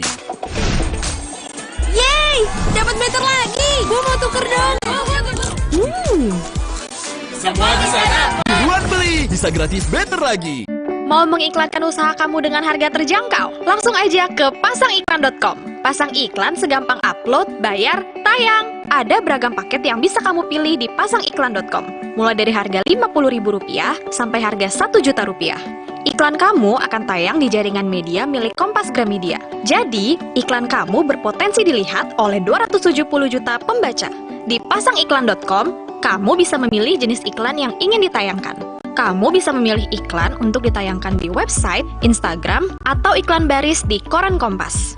Di pasangiklan.com, kamu nggak perlu khawatir, karena setelah iklan ditayangkan, kamu akan mendapatkan informasi mengenai perkembangan iklan berupa laporan performa untuk iklan digital dan Instagram, serta notifikasi penayangan untuk iklan baris di koran Kompas. Jadi, mau pasang iklan yang dilihat banyak orang dengan harga terjangkau? Segampang upload, bayar, lalu tayang? Tunggu apa lagi? Langsung aja ke pasangiklan.com. Terus, enaknya terus. Manis asam, cuy. Manis asam, cuy. Manis asam, cuy. Oleh terus. Gak nempel di gigi. Slay, oleh. Baru, Posh Girl Perfume Spray. Cewek wajib punya. Wangi blaze pink, blooming everywhere. Kecium di mana-mana. Terik matahari, chill aja lagi. AM to PM, wangi terus in every move. Posh Girl Perfume Spray. Let's make your move. Informasi terkini dari segala lini Yang dilakukan anak pejabat pajak yang paling mengundang atensi. Kami kompilasi. Kami sudah menyiapkan sejumlah berita pilihan untuk Anda. Dan jadikan referensi utama untuk Anda. Berita utama. Ikuti pada jam-jam berikut. Live di Kompas TV. Didukung oleh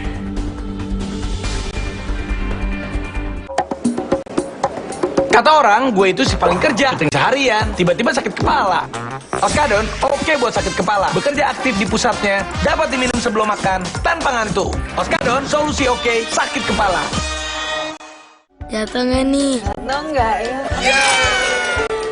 Cukup kan deh. Sini, aku dulu. Diciptakan oleh alam, 100% murni air mineral pegunungan. Pemanggilan Menteri Pertanian Syahrul Yassin Limpo di KPK. Luaskan khazanah pengetahuan Anda dengan berbagai peristiwa teraktual dalam dan luar negeri. Presiden Amerika Serikat Joe Biden meminta NATO untuk berkontribusi. Perkembangan terkini penyelidikan kasus tabrak lari di Cakung, Jakarta Timur. Apakah ada temuan yang paling baru dari penyidik? Kompas Siang, setiap hari pukul 11 siang, live di Kompas TV. Didukung oleh lutut adalah sendi terbesar dan terkompleks dalam tubuh manusia, penunjang pergerakan tungkai dan menopang seluruh berat badan. Karena itu, ia menjadi salah satu bagian yang paling rentan terhadap cedera karena berbagai kondisi, seperti jatuh, gerakan berulang, gerakan tiba-tiba, hingga kecelakaan. Bagaimana menanganinya? Temukan jawabannya dalam Bincang Sehat Penanganan Cedera Lutut. Sabtu 22 Juli, pukul 8:30 pagi, di Kompas TV.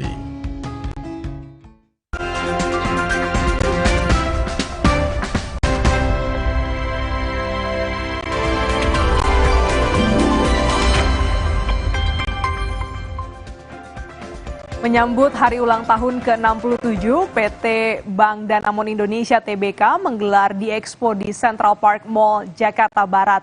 D-Expo menampilkan sejumlah bisnis partner Bank Danamon, mulai dari travel hingga makanan.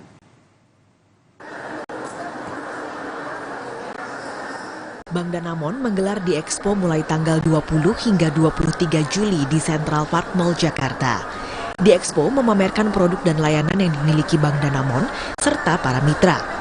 Pengunjung bisa menikmati sejumlah fasilitas yang ditawarkan oleh D-Expo, mulai dari travel fair, kredit properti, hingga pameran otomotif. Selain itu, pengunjung juga bisa bersantai di D-Expo Market dengan menikmati makanan maupun berbelanja produk lifestyle. We are trying to reach to as many retail customers as possible in automobiles or real estate or travels or some food a whole host of partners, companies we found, and they are collaborating with us to give a large series of discount to the retail customers. So please check our homepage, and there will be more to come in this week. Thank you. Direktur Utama Bank Danamon Daisuke Ejima menambahkan, Bank Danamon berupaya menjangkau pelanggan retail di seluruh Indonesia dan lintas perbatasan. Ia menyebut sebagai salah satu bank terbesar di Indonesia, Bank Danamon memikul tanggung jawab perekonomian. Danamon, based on the current size, we are responsible for growth of this country's economies. We are one of the largest bank in this country. In addition to that, under MEFG Group now, we have a lot of business partnership with digital companies and also particular industries like automobile finance, etc. These are something that other banks do not have, but only Danamon has. Is utilizing Adira Finance, along with soon we will have Mandara Finance in our group companies.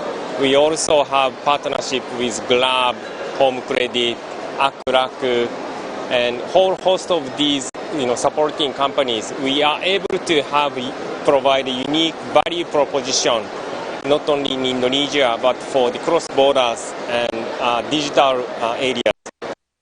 Are something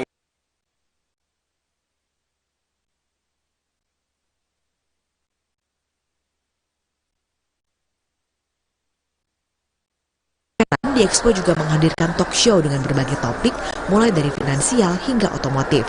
Di hari Sabtu, penyanyi Tulus dijadwalkan manggung di Expo. Targetnya, di Expo bisa mendatangkan 50.000 pengunjung. Tim Liputan, Kompas TV Jakarta. Pantang mundur rencana hilirisasi setelah mewajibkan pembangunan smelter, kini pemerintah menetapkan tarif bea keluar atas ekspor konsentrat. Kementerian Keuangan resmi merilis aturan baru mengenai bea keluar untuk eksportir hasil tambang melalui Peraturan Menteri Keuangan PMK nomor 71 tahun 2023. Pada aturan sebelumnya, yaitu PMK nomor 39 tahun 2022, Kementerian Keuangan memberikan tarif 0% untuk produk ekspor dari hasil pengolahan mineral logam. Pembebasan tersebut dengan syarat tahapan kemajuan fisik pembangunan fasilitas pemurnian atau smelter telah lebih dari 50% dari total pembangunan. Sementara dalam aturan baru yang berlaku mulai 17 Juli 2023, pemerintah mewajibkan pengusaha membayar bea keluar meski pembangunan smelter telah mencapai 100%.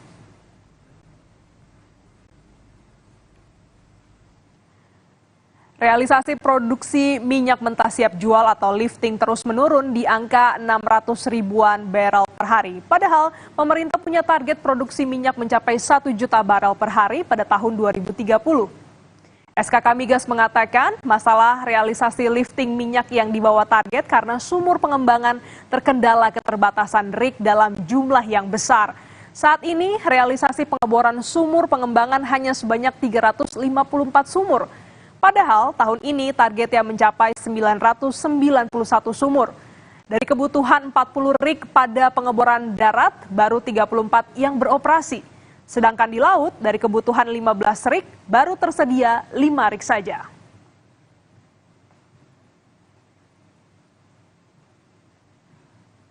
Saudara siswa SMA Negeri 8 Kota Ternate, Nanda Maulidia, gagal berangkat ke Jakarta untuk menjadi paskibraka nasional mewakili Provinsi Maluku Utara dalam upacara HUT ke-78 Republik Indonesia.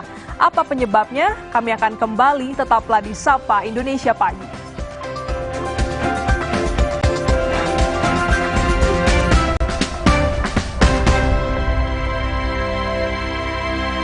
Kontraksin, obat demam anak andalan ibu dari masa ke masa, yang diproduksi dengan teknologi modern, higienis, dan quality assurance yang baik. Lahir dari keamanan mutu dan tanggung jawab sepenuh hati. Kontraksin, andalan ibu Indonesia.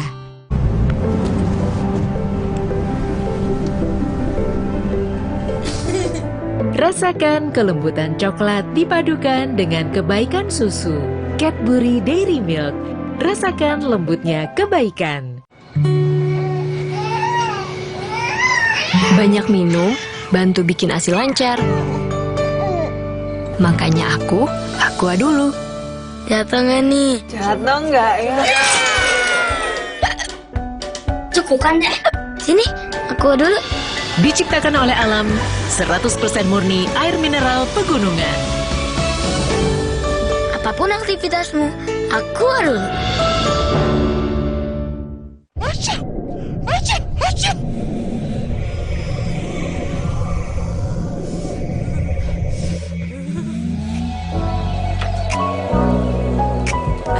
Ultra Flu. Flu reda, lega rasanya. Baru juga isi perut, udah kosong lagi. Lapar, lapar.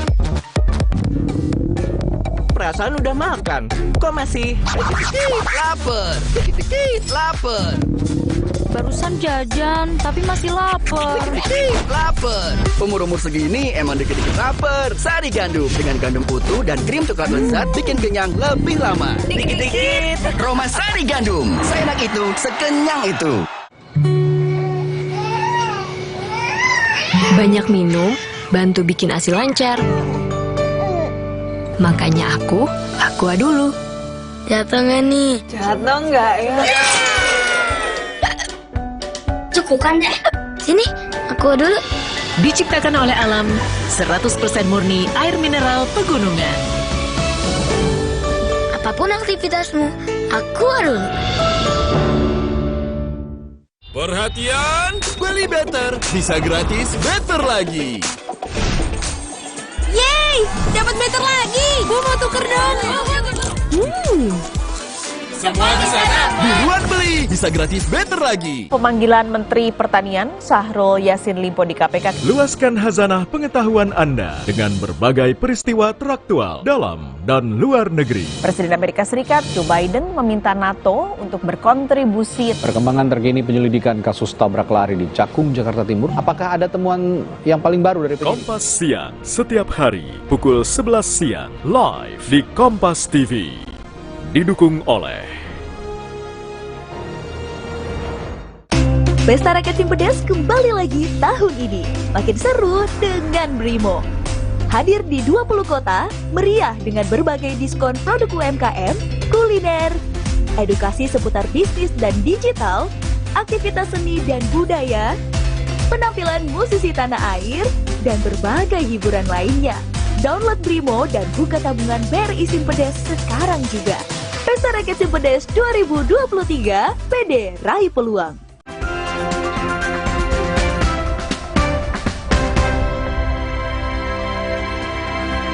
Saudara siswa SMA Negeri 8 Kota Ternate, Nanda Maulidia, gagal berangkat ke Jakarta untuk menjadi Paskibraka Nasional mewakili Provinsi Maluku Utara dalam upacara HUT Kemerdekaan RI yang ke-78.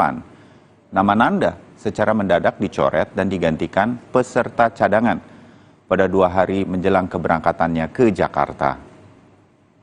Nanda Maulidia digantikan dengan peserta cadangan asal SMA Negeri 1 Kabupaten Halmahera Utara. Pergantian ini terjadi 2 hari menjelang masa Diklat Paskibraka Nasional di Jakarta yang akan mulai berlangsung 15 hingga 23 Juli 2023. Dinas Pemuda dan Olahraga Ternate menyayangkan pergantian ini. Dispora Ternate sudah berkirim surat ke Badan Pembinaan Ideologi Pancasila BPIP.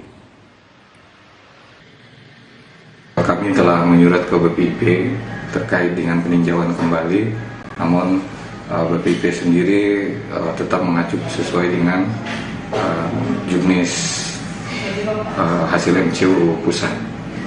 Untuk itu, yang kami sesali di sini langkah dari Dinas Dispora Provinsi Maluku Utara yang mana mungkin terkesan diam dalam menyikapi polemik ini. Atas pergantian namanya, Nanda Maulidia, siswa SMA Negeri 8 Kota Ternate yang gagal bergabung untuk menjadi Paskibraka Nasional tahun ini, sangat terpukul. Meski dilaporkan alasan kesehatan mata, Nanda beserta keluarga Nanda mengaku kecewa dengan pernyataan ini.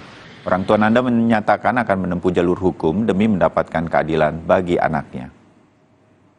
Otomatis ya kita harus ambil jalur hukum, karena kami tidak menerima. Kenapa kami tidak terima?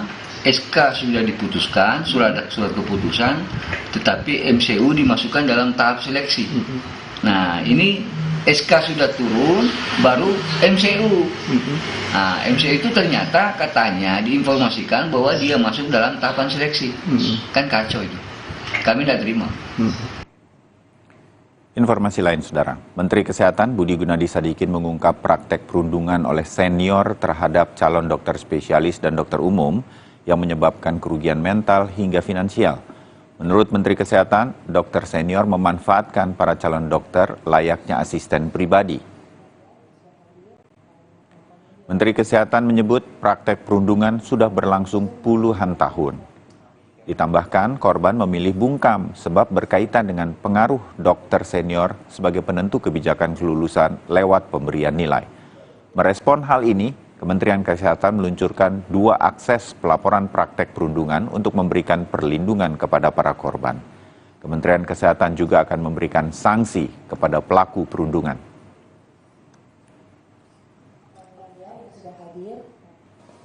Nanti kita hanya ada 3 hukuman. Hukuman pertama sanksi ringan, kita kasih teguran tertulis. Teguran tertulisnya ini bisa ke pengajarnya, kemudian atau seniornya, kan ini perundungan terjadi dari kakak kelas ke adik kelas ya, bisa ke pengajarnya, gurunya, bisa ke seniornya, bisa juga ke direktur utama rumah sakitnya. Minimal kita kasih teguran tertulis. Kalau dia berulang atau memang tindakannya sangat kasar gitu ya, itu kita kategorikan sebagai sanksi sedang. Yang akan kita lakukan adalah skors langsung 3 bulan. Jadi kalau untuk senior itu langsung dia hilang tuh satu masa pendidikan. Kalau untuk pengajarnya ya udah dia 3 bulan kita skors. Di rootnya sama kita skors juga 3 bulan. Karena ini kan di bawah saya. Kemudian yang sanksi berat untuk teman-teman kalau ini misalnya pegawai Kemenkes, karena yang ngajar kan bukan hanya pegawai Kemenkes kan, ada pegawai Kemendikbud juga ya. Kalau pegawai Kemenkes kita akan turunkan 1 pangkat selama 1 tingkat pangkatnya selama 12 bulan, kemudian kita bebaskan dari jabatan dan status dia sebagai pengajar. Kalau dia bukan sebagai pegawai Kemenkes ya kita minta ya udah nggak usah ngajar di rumah sakit kami, ngajarnya di rumah sakit lain saja, karena kita ingin menciptakan lingkungan yang bebas perundungan di rumah sakit kami. Saudara, lebih dari 1.000 warga negara Indonesia atau WNI secara resmi mengajukan diri pindah kewarganegaraan ke sejumlah negara tiap tahunnya. Perpindahan kewarganegaraan WNI ini diantaranya dipicu faktor ekonomi. Data di Kementerian Hukum dan HAM, Dirjen Imigrasi mencatat, tiap tahun ada sekitar 1.000 warga Indonesia yang beralih kewarganegaraan ke sejumlah negara di Asia, khususnya Singapura. Mereka yang berpindah kewarganegaraan ini rata-rata berusia 25 hingga 35 tahun, mayoritas adalah mahasiswa. Faktor ekonomi dan tawaran kehidupan yang lebih baik menjadi pemicu perpindahan kewarganegaraan tersebut.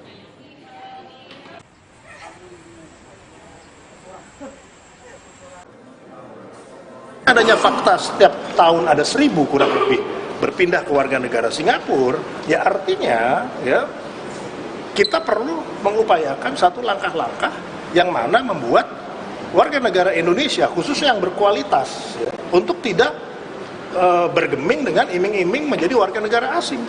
Gitu. Apakah kita perbaiki dalam konteks wadah untuk misalnya pembangunan ekonomi, pembangunan industri, pembangunan teknologi, digital, dan lain sebagainya, finansial. Kami masih akan kembali setelah jeda untuk bagian akhir dari Sapa Indonesia pagi hari ini. Tetap bersama kami.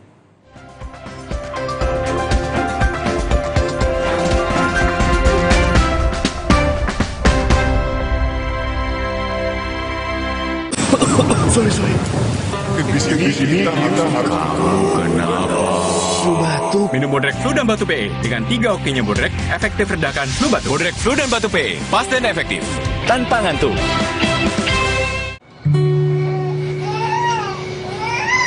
Banyak minum, bantu bikin ASI lancar. Makanya aku Aqua dulu. Jatuh nggak nih? Jatuh nggak ya?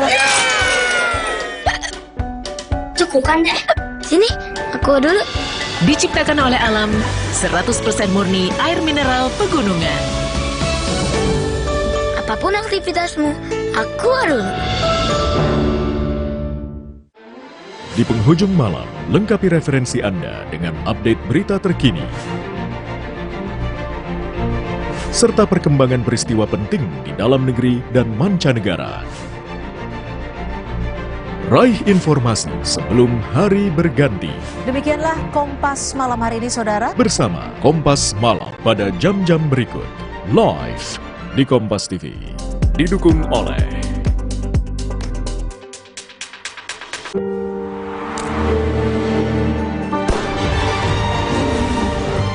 Di mana ada kekuatan, di sana ada kebaikan. Dukung mereka dengan kebaikan susu dan gandum dari Biskuat. Kekuatan yang baik dari dalam. Saatnya nurani menjadi inti, menggerakkan pribadi untuk dapat bersinergi di lajunya roda teknologi.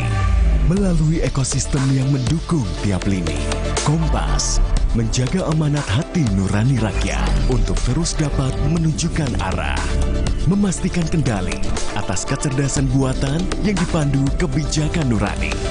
58 tahun Kompas berinovasi, menyatukan teknologi dengan hati. Jatuh nggak nih? Jatuh nggak ya?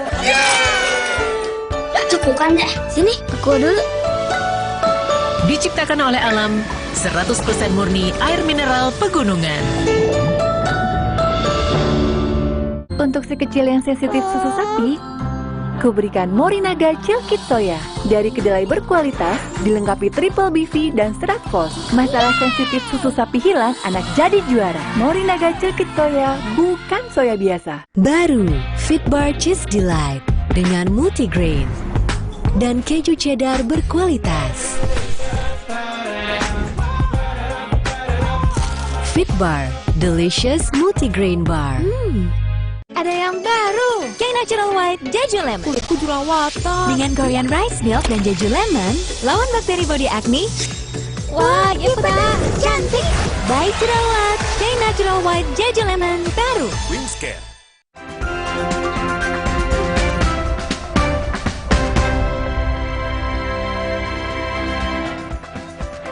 Ya, saya sudah kembali bersama Paskalis Iswari. Jadi ini bagian akhir dari Sapa Indonesia Pagi dan ada beberapa informasi olahraga ya. Kiper Andre Onana bergabung bersama Manchester United dari Inter Milan. Dan ini menjadikannya sebagai predikat kiper termahal ketiga dunia saat ini. Andre Onana telah merampungkan tes medisnya bersama MU. Dan kiper asal Kamerun ini segera menyusul Setan Merah ke New York karena akan ada pertandingan di sana. Onana telah berada di Manchester sejak hari Selasa lalu untuk menjalani tes medis. Ini bagian dari proses kepindahannya ke MU. Inter Milan sendiri telah sepakat dengan nilai transfer senilai 55 juta euro plus bonus 5 juta euro untuk Onana. Onana terbang ke New York untuk menyusul Manchester United yang tengah menjalani tur pramusim untuk menghadapi Arsenal, Wrexham, Real Madrid, serta Borussia Dortmund. Laga perdana MU akan berjumpa Arsenal pada 22 Juli sebagai laga debut dari Onana. Kiper 27 tahun ini menjadi pembelian kedua MU di musim panas ini setelah Mason Mount dari Chelsea.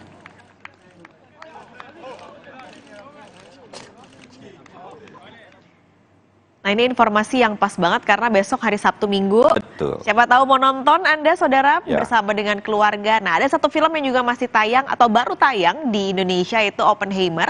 Akan mengajak penonton untuk merasakan bagaimana mencekamnya ledakan bom atom nuklir pada Perang Dunia Kedua. Nah, bagaimana kisah sang penemu bom nuklir ini? Berikut informasinya. I don't know if we can be trusted with such a weapon. Film kisah penemuan bom atom nuklir pada Perang Dunia Kedua Oppenheimer sudah tayang di bioskop di seluruh dunia yang dimulai pada 19 Juli 2023 kemarin. Namun, kemeriahan acara Red Carpet atau karpet merah untuk penyambutan para bintang film Oppenheimer batal dilaksanakan karena adanya aksi mogok massal seluruh aktor Hollywood. Sebagai gantinya, Nolan mengaku senang bisa menonton bersama sebelum penayangan perdana film Oppenheimer dengan seluruh kru di teater American Multi Cinema di New York, Amerika Serikat. As a director, as a filmmaker, you're only as good as a team that you can put together. So really, it all begins with the crew. It all begins with the people who are going to start to realize what you've written on the page and try and make it real. Film Oppenheimer menceritakan kisah seorang fisikawan, J. Robert Oppenheimer, yang berperan penting dalam The Manhattan Project, atau sebuah pengembangan senjata pemusnah massal. Bom nuklir tersebut telah digunakan Amerika Serikat pada saat menghancurkan kota Hiroshima Nagasaki pada 6 dan 9 Agustus 1945 yang merenggut nyawa 140.000 orang. Oppenheimer merupakan film yang dibintangi oleh Cillian Murphy dengan latar belakang Perang Dunia Kedua. Bayu udah nonton? Belum, Oh. harus nonton sih. Christopher Nolan kalau bikin film milih, ya kan? Dia mau bikin filmnya apa dan bagaimana begitu. Ya, ini salah satu film yang di tengah begitu banyak CGI, bahkan AI, Christopher Nolan bilang Oppenheimer sama sekali nggak pakai CGI. Ini menarik untuk dilihat karena ya jadi penasaran ya seperti apa kalau benar-benar dikasih ledakan, dia hanya memainkan efek kamera yang banyak. Iya, saya tuh kebayangnya gini, ada 8 kamera misalnya merekam ledakan, 8-8-nya lupa record, meledak gitu.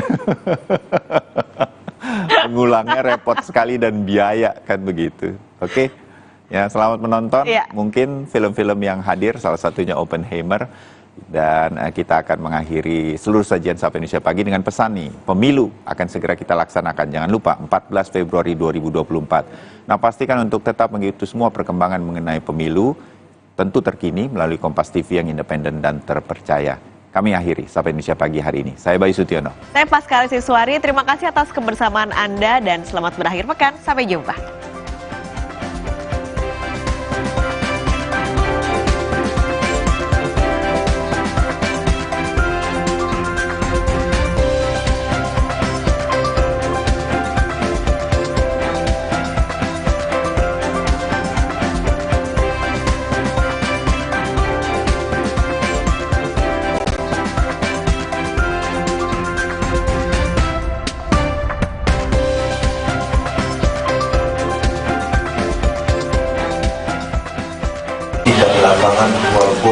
Pernyataan Wali Kota Medan Bobi Nasution agar aparat menembak mati pelaku begal di Kota Medan memicu perdebatan. Meski banyak mendapat dukungan, namun tak sedikit pula yang menentang, terutama dari pegiat hukum dan HAM. Mereka cemas kasus penembakan misterius atau Petrus akan terulang. Apakah kebijakan tembak mati begal bisa menimbulkan efek jera? Simak pembahasannya dalam Dua Arah, Jumat 21 Juli, pukul 8:30 malam, live di Kompas TV. Gunakan Dr. Q Lumbar Traction Device. Untuk mengatasi sakit pinggang, Dr. Q memiliki 5 teknologi dalam satu alat. Intelligent Dynamic Traction, meregangkan tulang belakang secara bertahap, sehingga dapat mengembalikan bantalan sendi tulang belakang yang menjepit syaraf. Infrared Heating, bermanfaat merelaksasi otot sehingga efektif mengurangi rasa nyeri di pinggang. Vibration Massage, 3000 getaran per menit, dapat melenturkan otot tulang belakang yang mengalami kekakuan.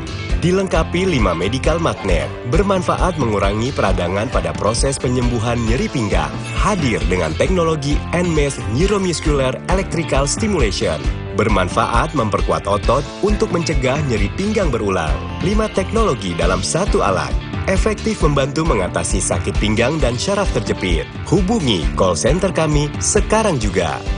Gunakan Dr. Q Lumbar Traction Device. Ikuti petunjuk pemakaian.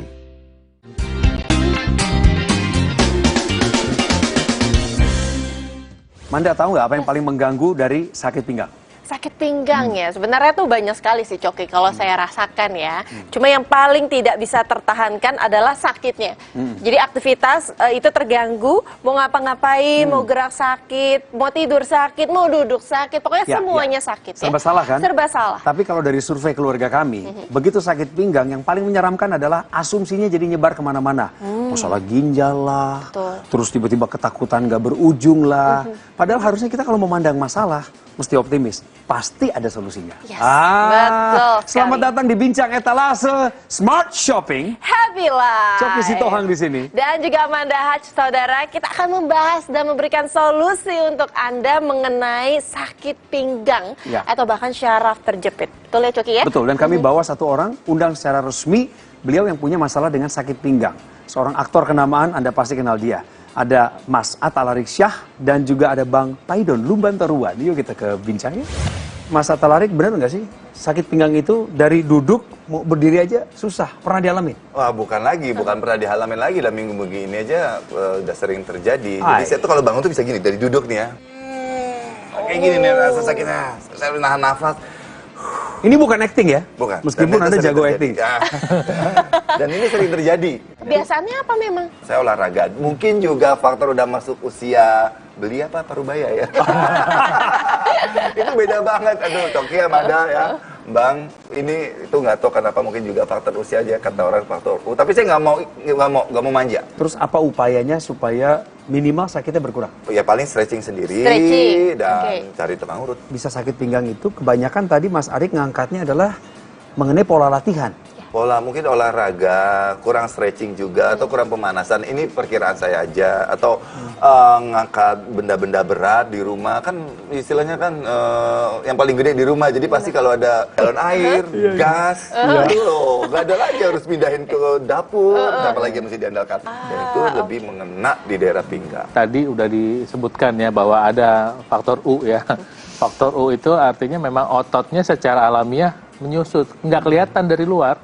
Tapi ketika dia menyusut sedikit-sedikit ya, volume otot di sekitar pinggang berkurang, tentu apa yang terjadi, ototnya lebih lemah kan. Kedua, kemampuan recovery, kemampuan pemulihan lebih lambat. Kebayang pada posisi-posisi tertentu tulang belakang itu jadi lebih dipaksa bekerja lebih keras. Nah, ketika dipaksa bekerja lebih keras itu bantalan sendinya bisa keluar dan menekan syaraf. Harus kita perhatikan adalah bahwa ketika kita mengalami rasa nyeri seperti ini ya, yang pertama itu adalah rasa sakitnya itu sendiri yang mengganggu.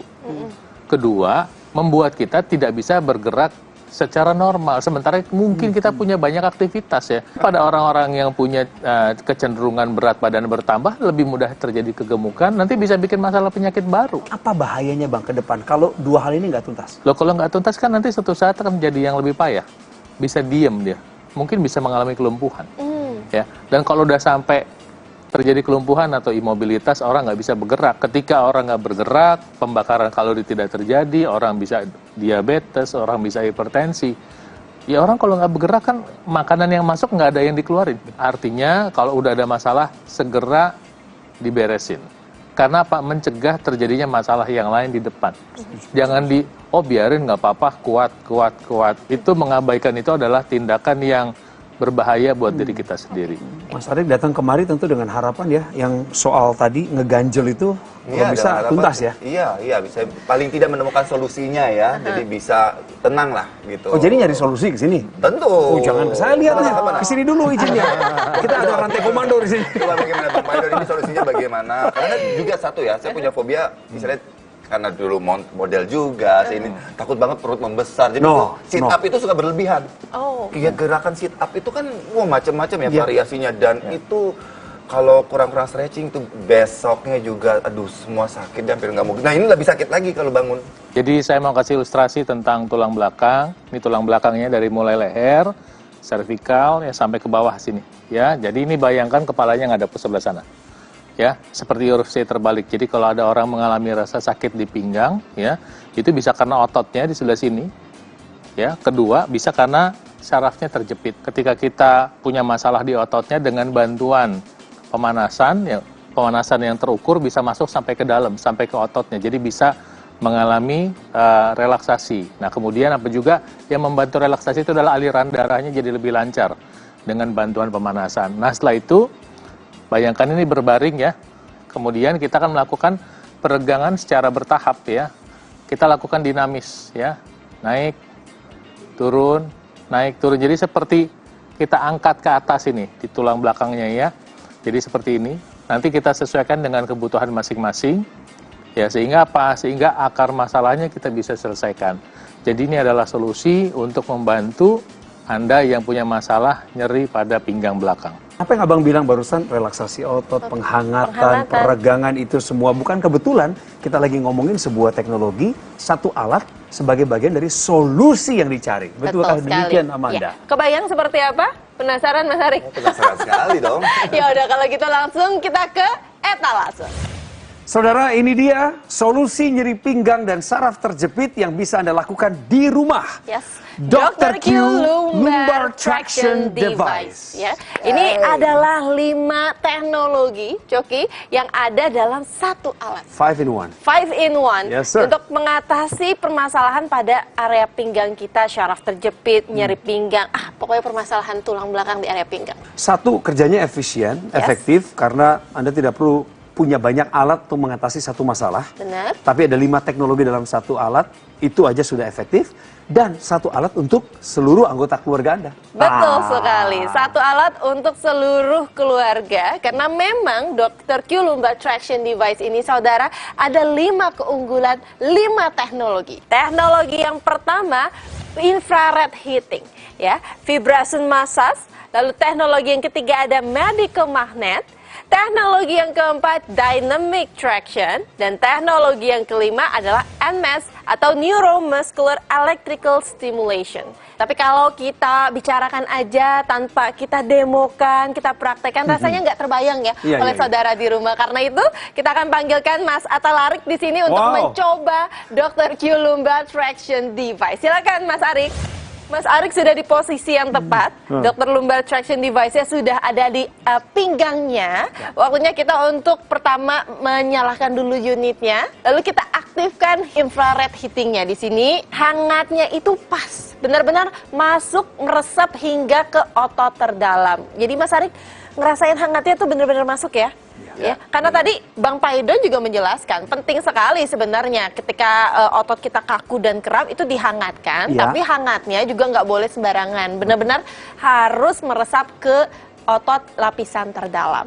Lalu vibration massage-nya ini, saudara, ada 3 pilihan level. Ini dengan kekuatan 3000 RPM untuk memaksimalkan relaksasi otot yang kaku dan juga tegang. Lalu ketiga adalah 5 medical magnet yang sedang dirasakan oleh Mas Arik, mewakili 5 tulang lumbar kita untuk melancarkan aliran darah. Selain kata relax yang muncul akibat dari respon spontan yang Mas Arik menggunakan ini, apalagi kesannya? Kehangatan yang luar biasa, nyaman, kemudian kayak ada semut-semutnya nih di belakang, kayak ada self massage-nya di belakang tuh kayak enak sekali gitu loh. Sudah rileks berarti ototnya ya. Mas Arik juga sudah merasakan sensasi yang nyaman. Ini berarti waktunya saudara untuk melakukan peregangan ya, dengan menyalakan traksi. Jadi traksinya ini cukup ditekan saja saudara. Airbag-nya ini akan langsung aktif. Jadi dynamic traction ini saudara merupakan teknologi airbag yang bisa diatur sesuai dengan tingkat kenyamanan kita. Peregangan itu perlu yang dinamis dan peregangan ini tepat membantu kembalikan lengkung tulang pinggang Anda saudara dan membantu pemulihan syaraf terjepit. Kalau sudah dirasakan traksinya, peregangannya, kita aktifkan NMES-nya kalau gitu ya. Ini untuk membangun ketahanan otot. Betul. Dengan menggunakan neuromuscular electrical stimulation. Jadi NMES ini saudara merupakan sinyal elektrik rangsangan sistem syaraf dan juga otot. Ini fungsinya membantu untuk kontraksi otot agar mencegah penyusutan otot karena semakin berumur tadi kan juga sudah dijelaskan ototnya juga semakin menyusut, semakin mengecil ya kan. Jadi dikuatkan lagi ototnya. Dan ini pastinya untuk menghindari risiko syaraf terjepit berulang atau semakin tinggi risikonya. Jadi harus dikuatkan lagi ototnya untuk mencegah hal-hal tersebut. Saya mau nanya sama Bang Paidon sekarang. Bang, kelihatannya apa yang Abang tadi bilang, disebutkan semua, sudah ada solusinya dan langsung dirasakan oleh Mas Arik. Minta tanggapan Bang Paidon, kita panggilkan. Bang, sudah kuingatkan Mas Arik tadi kalau udah nyaman jangan ditinggal. Dia berdiri, duduk sekarang. Ini ditinggal alatnya. Ya cukup 15 menit aja. Oh iya. Betul. Apa pendapat Abang, Bang, setelah melihat ini? Gimana, enak? Enak, badan merasa tinggi aja, lurus, kayak badan tuh merasa rapi gitu ya. Kayak rapi. Ready to use ya. Padahal cuma seperti itu aja ya. Cuma bahasanya cuma gitu doang. Artinya apa? Untuk menyelesaikan nyeri itu, nyeri pinggang sampai ke akarnya, kita tuh harus mau melakukan terapi rutin ya. Nanti kalau misalnya mau meniru apa yang dikerjakan Mas Arik, boleh ya. Jadi kalau kita bisa melakukan terapi di rumah atau apa misalnya memang perlu dibawa kemanapun kita bertugas atau bekerja, bawa aja. Karena ini kan alatnya kan praktis ya. Ketika ada teknologi yang memang canggih dan bisa membantu